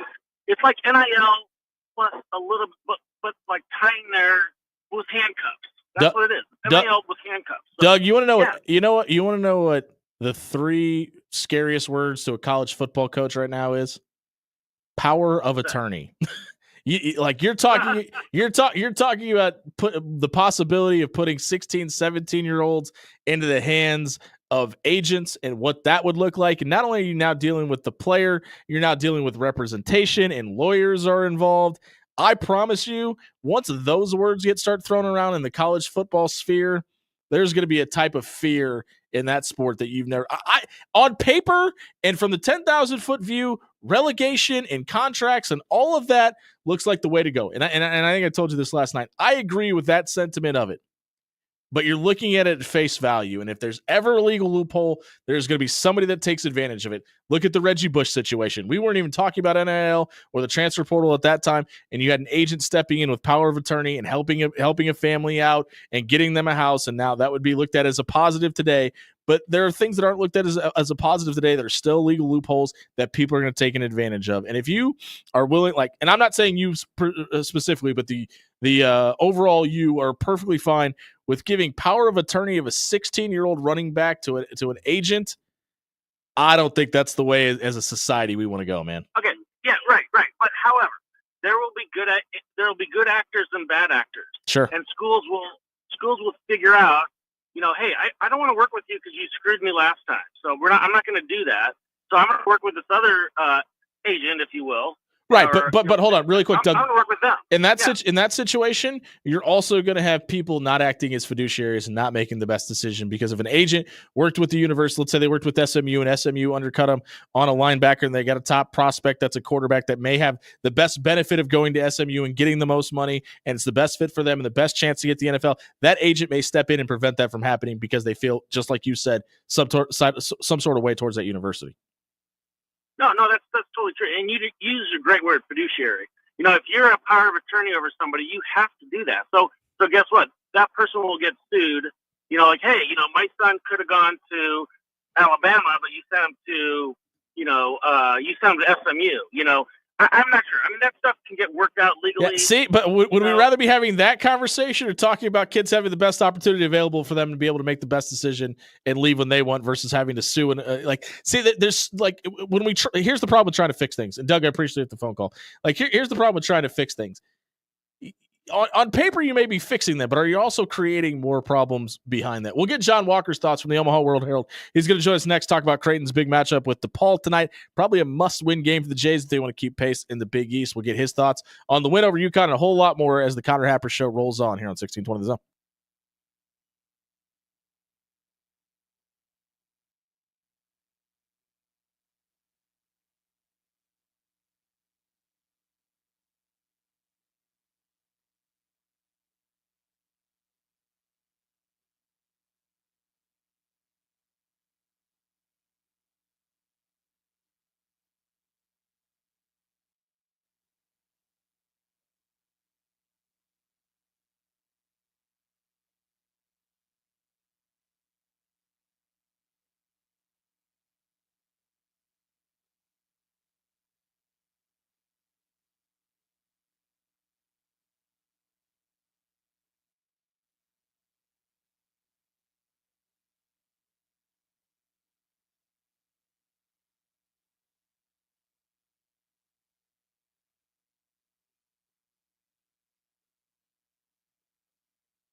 Welcome back to the Connor Happer Show. Jimmy Allen in for Connor today as he's in Chicago, filling in for John Bishop tonight on the call for Kraton versus DePaul, which you can hear right here on 1620 The Zone. Shoot around starting with Austin Jacobson at 6 o'clock, taking you all the way up to Connor's call. A guy that will be very interested in this game tonight is John Walker from the Omaha World Herald, the beat writer for the Kraton Blue Jays for the paper.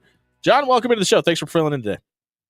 Yeah, man, for sure. Thanks for having me. Yeah, we'll have a pretty – shouldn't be a pretty good one, I think is what Kraton fans hope. But, you know, DePaul will have a little bit of juice after picking up its first win, and Kraton will be coming off the UConn win. So, you know, throw the ball up. Let's see what happens. Jays are 44th in the net this week. DePaul 111th. So, yeah, on paper, should be pretty lopsided. But do you think there's a chance for a letdown game here? Kraton coming off the big win in Stores and UConn or in DePaul getting right at the right time? Man, you would love to say no. Like you would love to think no, that this couldn't be a letdown game for Kraton. But you know, we also kind of heard them say after the big UConn win last year, you know, we're not going to let that distract us, and we're not going to let that take away from St. John's that we have coming up. Now, obviously, St. John's last year, way different than DePaul this year. I understand that. Yeah. And then we all know what happened when the Jays went to the Garden. They lost by, I think, 14-15. And so I guess in theory, it could. It has the makings for it. You know, coming off the UConn win, it's a Tuesday night game in the Windy City. DePaul's coming off of a win.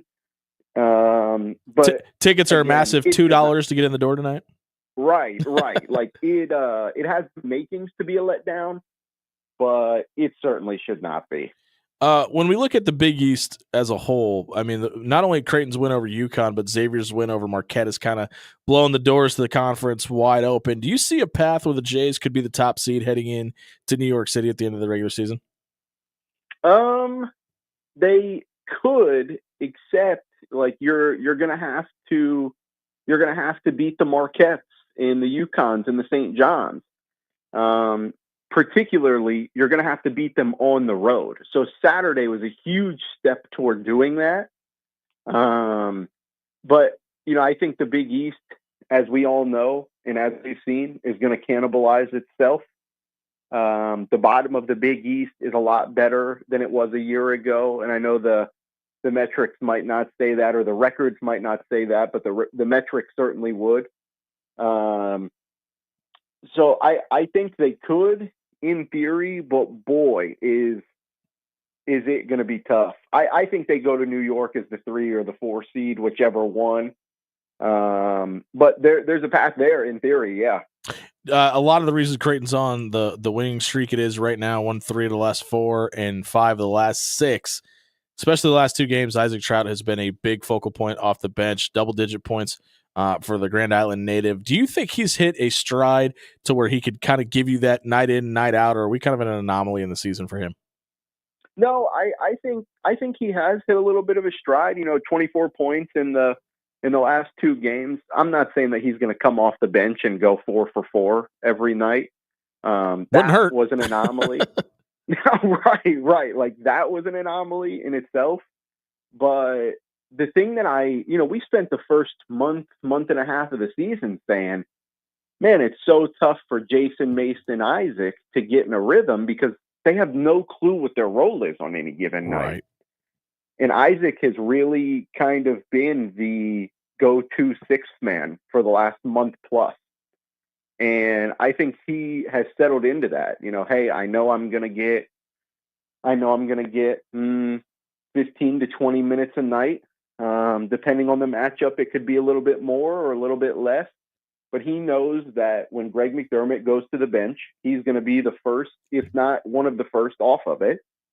And when he's out there, it's to provide, a bigger body on the block and to knock down shots. And he's been able to do both of that in those minutes. A couple of quiet games from Jackson McAndrews after his hot start to the season. Do you have any concern with the freshman kind of starting to regress to the medium, or do you think it's just a matter of the matchups that he's had to face? Yeah, I think it's just a lot of the matchups, and that was kind of one of the things that Greg McDermott talked about. when I met with him in May, I asked how excited he was for Jackson and to be able to have him to use. And he said, offense, essentially, he was like, offense, we're not worried about at all, but he's got to develop as a defender. And so to go back to the Isaac point, that's where some of those matchups have come in handy. Because, if it's, I don't know, UConn running two bigs the whole game, well, then we'll throw Isaac out there and let him bang bodies on the block and what have you. But no, I think it's kind of a matchup by matchup thing for them, depending on what the other team's wings are. But I'm not concerned about the couple of quiet ones from him. I think it was a lot to do with the matchup. A few weeks ago, ESPN's Bracketology had Creighton as one of the first four out. Today, the Jays are slated as a 9 seed heading to San Francisco. When we get to March, where do you think this team is slated in the NCAA tournament? I think right where they are now is probably about right, somewhere in that 6 to 9 range. A lot of things would have to go right for them to get up to a 6, because it's the non-con. And a lot of people, probably put that behind them because it was so topsy-turvy and things have been so good over the last, 3 weeks or so. And, a lot of people have wanted to put the non-con behind. But the fact of the matter is when you get to March, that's taken into consideration. And Creighton, let's see, they struggled against power conference opponents. They lost their first 3. If you want to count the Mountain West, I guess that'd be San Diego State. Sure. But, they really missed the mark on a couple of opportunities they had to get wins in a pretty tough non-conference schedule. But yeah, I think somewhere in that 6 to 9 range is probably about right for them. That opens up an interesting debate, though, right? Because obviously at the beginning of the season, a whole lot different. Pop Isaacs is in the equation, et cetera, et cetera, et cetera. But you do lose to Nebraska. You do lose to San Diego State, Texas A&M. You beat Kansas. You play Alabama tough. You knock off UConn in stores. Where do you today on January 21st? Do you think this team is closer to that team that lost in Vegas or the team that beat UConn in stores? I would love to use, let's say, I think that it's such a, and not that you were suggesting it. I think it's such a bad point to use because they're two different teams game as the marker, sure. Simply because, as we've seen, in a way that St. John's is a bad matchup for Creighton, or I should say a tough matchup for Creighton. What Creighton does is a tough matchup for UConn. It shows year in and year out, yeah. It does.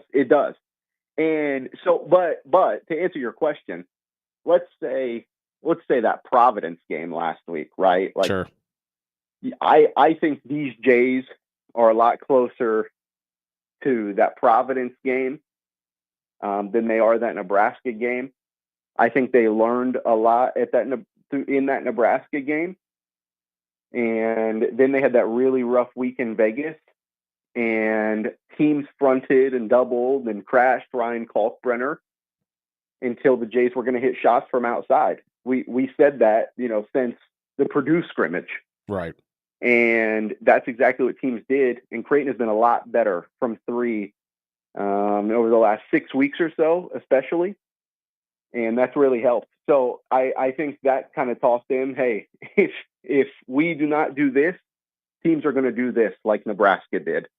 And they've kind of been better for it ever since. You're newer to the Omaha area. You've been here for over a year now. But we just mentioned ESPN's Bracketology, and their bracket of 68 has Creighton as a 9 seed, as I mentioned. Nebraska as an 11 seed in the last 4 in, and Omaha on the 16 line against Alabama in Lexington. How much fun would it be for you specifically to be in this market if all 3 of these teams were able to make the dance?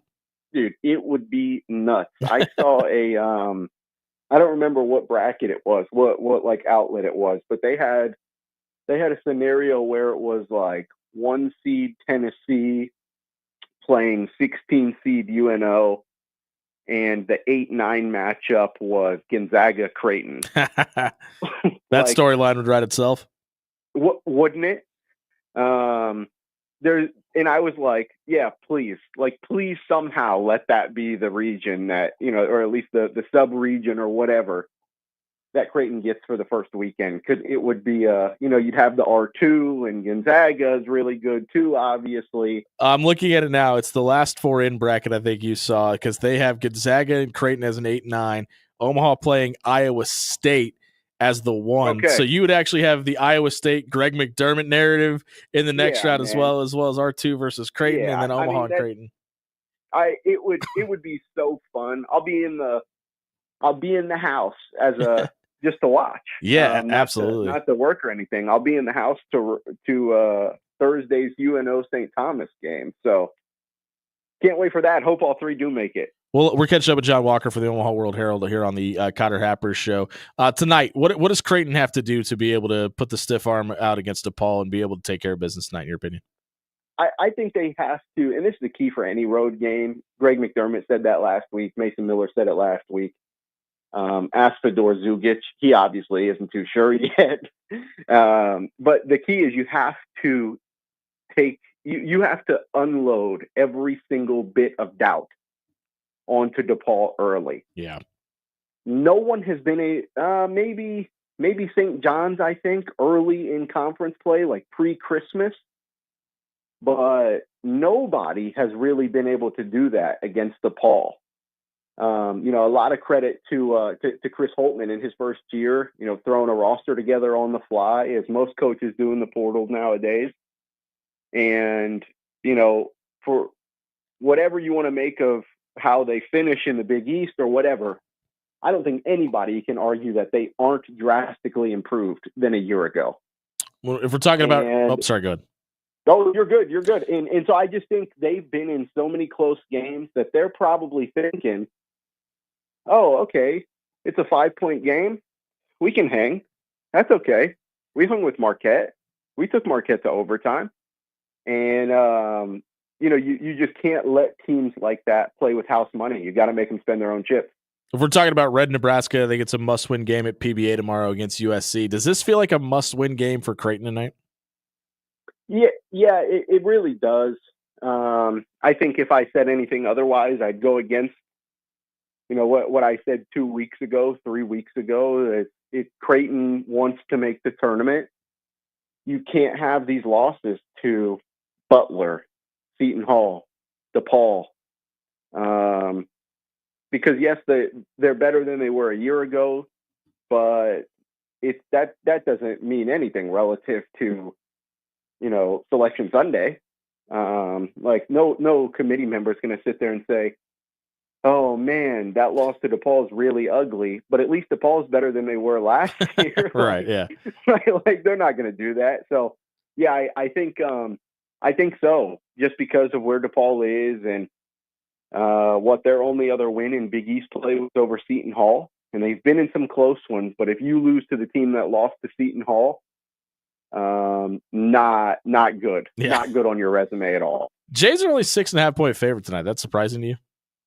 Yeah, I saw that a little bit ago, and I said, "Ooh, 6.5." But I just think that shows how improved DePaul is from a year ago. And maybe I'll look like a fool tonight. Maybe Creighton will run them out of their own gym.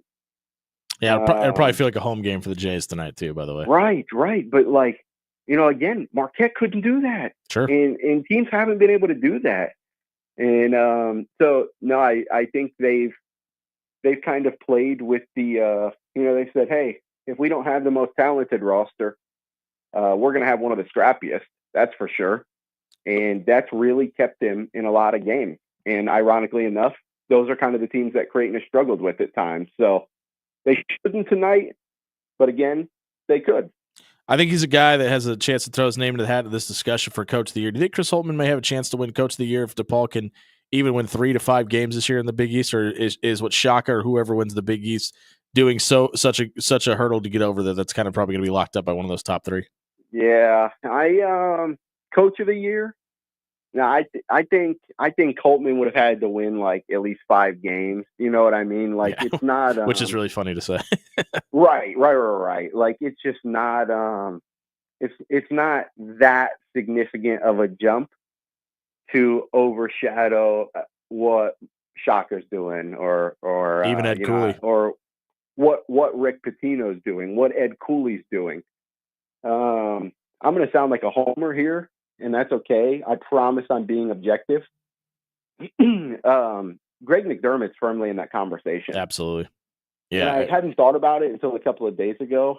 And then I think it was Saturday night after the UConn game.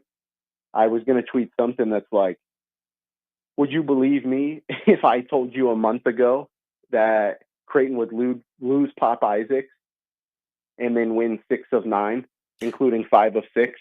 Well, third in the Big East, and I think the offense looks like it's playing a little more freely as well. I mean, when you look at the way guys were having to play, maybe even a little bit out of position with Pop Isaacs and Jemiah Neal moving more into like that traditional second ball handler role, I think it's really freed up the Isaac Trouts and the Mason Millers of the world to play a little more freely in a 3 spot than a 4 spot. Yeah, I think so too, but I think it's a lot simpler than that. Even Greg McDermott's teams don't hit their stride until January. True. Period. Yeah. Isaac Trout, really good example of that. That's kind of the time of year where Mac finally says, right around the beginning of Big East play, where he usually says, okay, this rotation is going to go from 9 and a guy that plays a few minutes to 7 and a guy who plays a few minutes. And then I think those roles kind of settle in more. And that's where that's where players start to get comfortable in the system. Isaac Trout's a really good example of that. I don't know if there's a bigger example of that than Jemiah Neal. And if you want to go back a year, this is the time where Stephen Ashworth started to settle in. Good point. So I think that has a large part to do with it too. But boy, couldn't this team use an extra ball handler? Like if they're doing this without Pop Isaacs, imagine sure. Imagine what they do with him. Hey, a few things would be different, obviously, but last time I saw you, seemed to be engaged in a really interesting courtside conversation. Is that an upcoming story or just a friendly hello on the sideline? No, yeah, upcoming story. Let's see. I won't tip my hand too much, but I believe in next week, not this upcoming weekend, but next weekend's World Herald. That story will come out. Was talking to one Bruce Rasmussen. Okay, I didn't know if you wanted to tell people who it was. We could have got a really interesting tease there. yeah, no, that's okay. So talk to Bruce Rasmussen for the story that'll be out in again, not this weekend, but next weekend's World Herald. We're a quarter into the century now, and Creighton has changed a lot since 1999. How much? Got to pick up a copy of next weekend's World Herald. That's John Walker from the Omaha World Herald. Follow him on Twitter @byjohnwalker, and you can always follow his work at omaha.com or buy yourself a local newspaper like John just said as well. Hey, buddy, I appreciate you taking time today. I'll see you on Saturday. All righty. See you, Jimmy. That's John Walker from the Omaha World Herald with some insight into Creighton. Man, Pete, tonight's matchup is really interesting for a lot of the wrong reasons. I mean, it feels like Creighton should probably be somewhere to 11 to 14-point favorite, just a 6.5-point favorite. Sleepy late night start in Chicago at DePaul. They've got a lot of momentum swinging their way. A little bit of a letdown spot for Creighton coming off the UConn win. I think it's got to start early with Ryan Kalkbrenner tonight to kind of set the momentum. Yeah, agreed. Just come out of the gate. You have all the momentum from this weekend's result. I guess tonight will depend, depending on what happens, if Connor will ever get a call out of the bullpen again from John. Is Connor Happer the good luck charm that the Jays need on the road tonight? No, and I think it's really interesting because you clearly know what you're going to get out of 1 and what you're going to get out of 11, right? What Stephen Ashworth gives you and what Ryan Kalkbrenner gives you has been established. They could play a 2-man game. They could set you in ISOs and win those battles as well. But the 2 things that I think Creighton has done really well over this stretch that John was just talking about was Jemiah Neal has found a way to win his one-on-one situations, whether it be distributing the basketball. He has been a huge part of their string of success recently. Whether you're talking about in the transition game or distributing the basketball or in one-on-one ISO situations scoring, I think he's really found his role and his niche in this offense.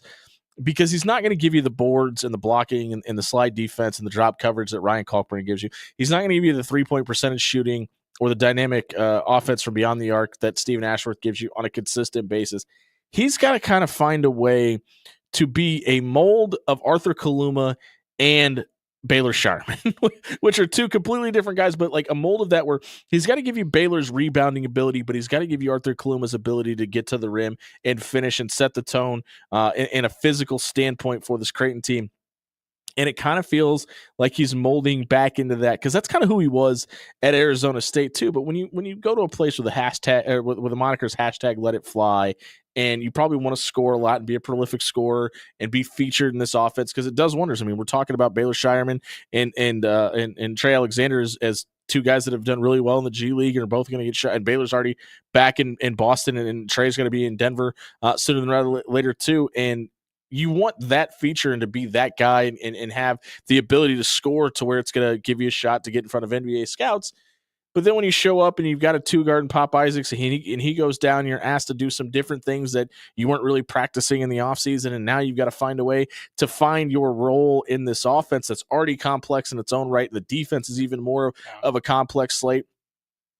And listen, I talk to Steven Ashworth once a week on my podcast, and he hasn't said this to me, but I think if Steven was being honest, I think he would tell you he hasn't felt comfortable in this defense probably until the last couple of months, because with the spacing that Creighton plays with and how they want to get out and run and how they want to funnel everything into Ryan Kalkbrenner, which is a task in its own right, then you got to switch out and get back out on offense and get out and run to play in that transition. It takes a lot of work and a lot of understanding and a lot of time in the system till you finally feel comfortable to be able to do it.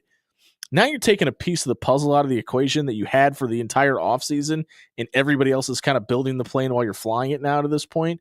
Oh, and by the way, a handful of those guys are learning on the fly while they're doing it, specifically Jemiah Neal and Fedor Zugic.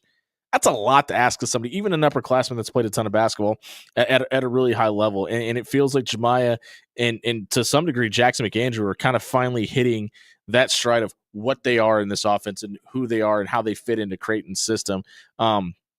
But for tonight, for a game where you're going to have a plucky team that's not really gone away. Yeah, they're 10-9 and 1-7 in conference play. But if you want to put out the fire and make sure that they don't have any will to try to stay in this game late in the contest, you got to get into big number 11. Let Ryan Kalkbrenner set the tone for you and come out and with something to prove tonight. And listen, Creighton's come out flat in a couple games. Look at that Georgetown game. It's not impossible for this team to come out and be flat. We've seen it happen before. And understandably so, right? I mean, Ryan Kalkbrenner, with the injury that he was going through this season, Steven Ashworth's multiple ankle injuries. You've had the flu 3 times now run its course through this team. Mason Miller coming off the leg break. There's so many reasons. Jackson McAndrew just had the shoulder injury, recently. And I think it's a testament to Jeremy Anderson, that strength and conditioning program, what they've been able to do at Creighton, that this team has, been able to limp the way they have through the season at such a high rate.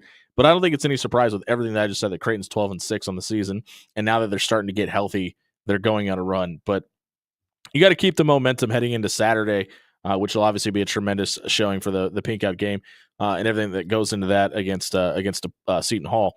But after that, you get Xavier. And you're about to hit the teeth of your schedule here down the stretch. Xavier just knocked off Marquette. Yeah, you get Villanova and Providence. Both those games on the road, and Creighton's kind of shown you that they can lay an egg on the road from time to. Then you get Marquette, and then you get Marquette, and then you get UConn at home before you got to go to St. John's. So you've got a stretch of games here at DePaul, Seton Hall, Xavier, Villanova, at Providence that kind of feel like must-win games for you to have momentum to go in that stretch of those 3 games against Marquette and UConn at home before heading to Queens, where Rick Pitino has things rolling. We still got one more before we got to wrap up the show, right? Yeah, one more break. Yeah, we'll take a quick break here. Let's take a look at Red Nebraska. Let's talk about Fred Hoiberg's crew, what they've got to face tomorrow against USC, and then we'll take one more break after that. We'll tell you what to watch, answer the poll questions, and then get ready for the crossover with USC. It's the Connor Happer Show. Jimmy Allen in for Connor, Peter Krenzer in for Josh Otson. Today it is the Connor Happer Show here on 1620 The Zone.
Peter, the dream's going to happen eventually.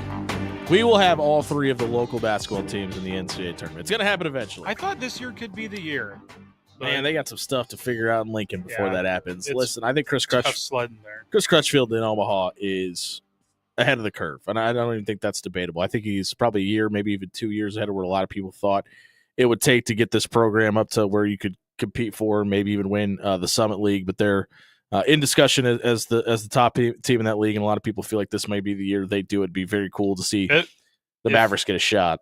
If you're able, Thursday night at Baxter Arena is going to be a huge game. That'd be cool to fill in that crowd and support those guys. Because that arena is so cool, man. It's got an opportunity to be a really tough place to play with the way the building is structured, and with St. Thomas coming to town on Thursday, and then Saturday heading to Oral Roberts, a tough stretch coming up for Omaha here. But to your point, Thursday night is a really big game for the Mavericks, but a really big game in Lincoln tomorrow too, because there are bad vibes around the basketball program in Lincoln right now, to where a couple of weeks ago it really felt like things were heading in the right direction and firing on the right cylinders for Nebraska to get back to the tournament. And we talked about Jemiah Neal for Kraton a minute ago, and I wonder if kind of the guy that needs to find out his role, or I think he knows his role, but needs to give you a little bit more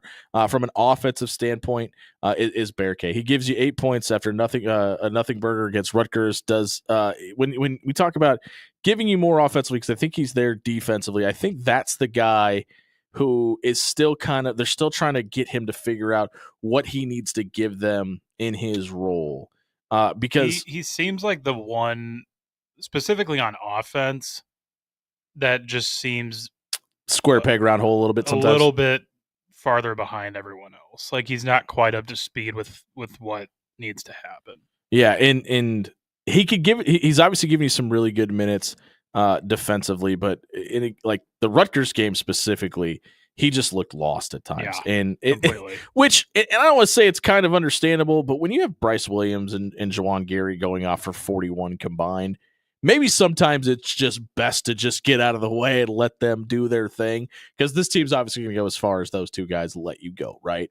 But it's like to come out and just give you 3 rebounds but have 4 personal fouls, like you're not giving anything offensively, and you're causing turnovers. And this is a guy, we talked about learning Mac's system and how difficult it is at Creighton, a guy that's still kind of finding his way in Fred Hoiberg's system too, right? And when you don't have a ton of minutes all season long, from a standard starter standpoint, it's kind of hard to get that rhythm in, especially when you have 2 guys that are as ball dominant as Jawan Gary and Bryce Williams are. And then you throw in Andrew Morgan into the equation, who's kind of come in and played a little bit of the cleanup role, and he obviously had a monster game. I think probably one of the more impactful players to this point. Yeah, against Rutgers specifically over the last couple of weeks. Like I think Fred has done a really good job of rotating guys in and getting them playing time and helping try to kind of figure it out.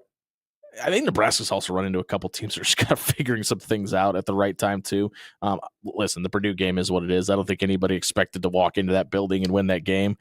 I think it's just the nature. Maybe don't lose by 40 though. I think what has fans scratching their heads a little bit is 2, not even halfway through conference play, 2 losses by 36 plus points. Yeah, well, not just losses, complete blowouts. Not even that, but like, and then you have the flip side of that, right? Like you probably should have won that Maryland game. You probably should have won that Rutgers game, and you found a way to lose it. So it's not only are you losing blowouts, but you're losing the close ones too, and you can't really figure out how to gauge that. And then you got the win over UCLA, which seemed like a big deal a couple weeks ago. Now it just kind of feels like it's what everybody does. Yeah, and I was willing to. I think a lot of people were willing to. It was frustrating at times, the discrepancy of how they performed at home versus how they performed on the road. But this year, I think there's a little more head scratching going on as to why this team looks so different on the road compared to home. And yes, they did lose to Rutgers, but you're not going to win every game at home. I think that was like their 20th straight going into that, but it's just not sustainable to be in talks for the NCAA tournament when you just have a complete inability to win road games. Well, and I think that's the most frustrating. I know it was the most frustrating thing for Nebraska fans a year ago, and it ended up leading you to get into the NCAA tournament. But you looked like a world beater inside PBA Arena, and then once you left the confines of your own home, you look like a JV squad playing high school basketball. And that's just you just can't sustain that. That's not a formula for success. They looked awful against Iowa. They looked awful against Purdue on the road. They did look a lot better against Maryland. So if there's basketball is a marathon, not a sprint. So if there's a silver lining, and that was my next point is, and I'll preface this by saying, no, I do not think Nebraska is going to the Elite Eight. But the year Kraton made it to the Elite Eight, they did have that stretch where they struggled. They had that 6-game skid, but that's why it's basketball, and that's why there's peaks and valleys. And if you click at the right moment, who knows what could happen. You're going to find out who Nebraska is over these next couple games. We talked about the must-win game tomorrow night against USC. The reason it's a must-win game is because after that, you have to go to number 18 Wisconsin. You get Illinois at home. You have to go on the road to Oregon for the first time at number 15 Oregon, and then you have to go on the road against Washington. Washington, not necessarily the most formidable foe out of the list of games we just referenced, but to what we were just talking about, it's on the road. There's this team, easy games. And you have no idea what this team is going to be away from PBA. And then obviously you got to finish down the stretch as well in Nebraska right now. In the latter half of the Big Ten, just almost tied for last place in conference play with Washington and Minnesota both 1-6 in conference play. Nebraska just 2-5, tied along the side of Ohio State Northwestern as well. So you got to start stacking some games and putting them together if postseason play is still something that you're striding for. And as we said, both ESPN and Last Four In have Nebraska in the tournament as a Last Four in both of those brackets. So we'll see if Nebraska can get one win tonight, and we'll see if they can carry over for momentum. Tomorrow night they play Wednesday at PBA against USC. We'll answer the poll questions, tell you what to watch, and wrap up the show. Get ready for the crossover. We come back. Connor Happer Show. Jimmy Allen in for Connor. Peter Kredzer in for Josh Otson on Tuesday on 1620 The Zone.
turned way up today, Pete. What are we doing?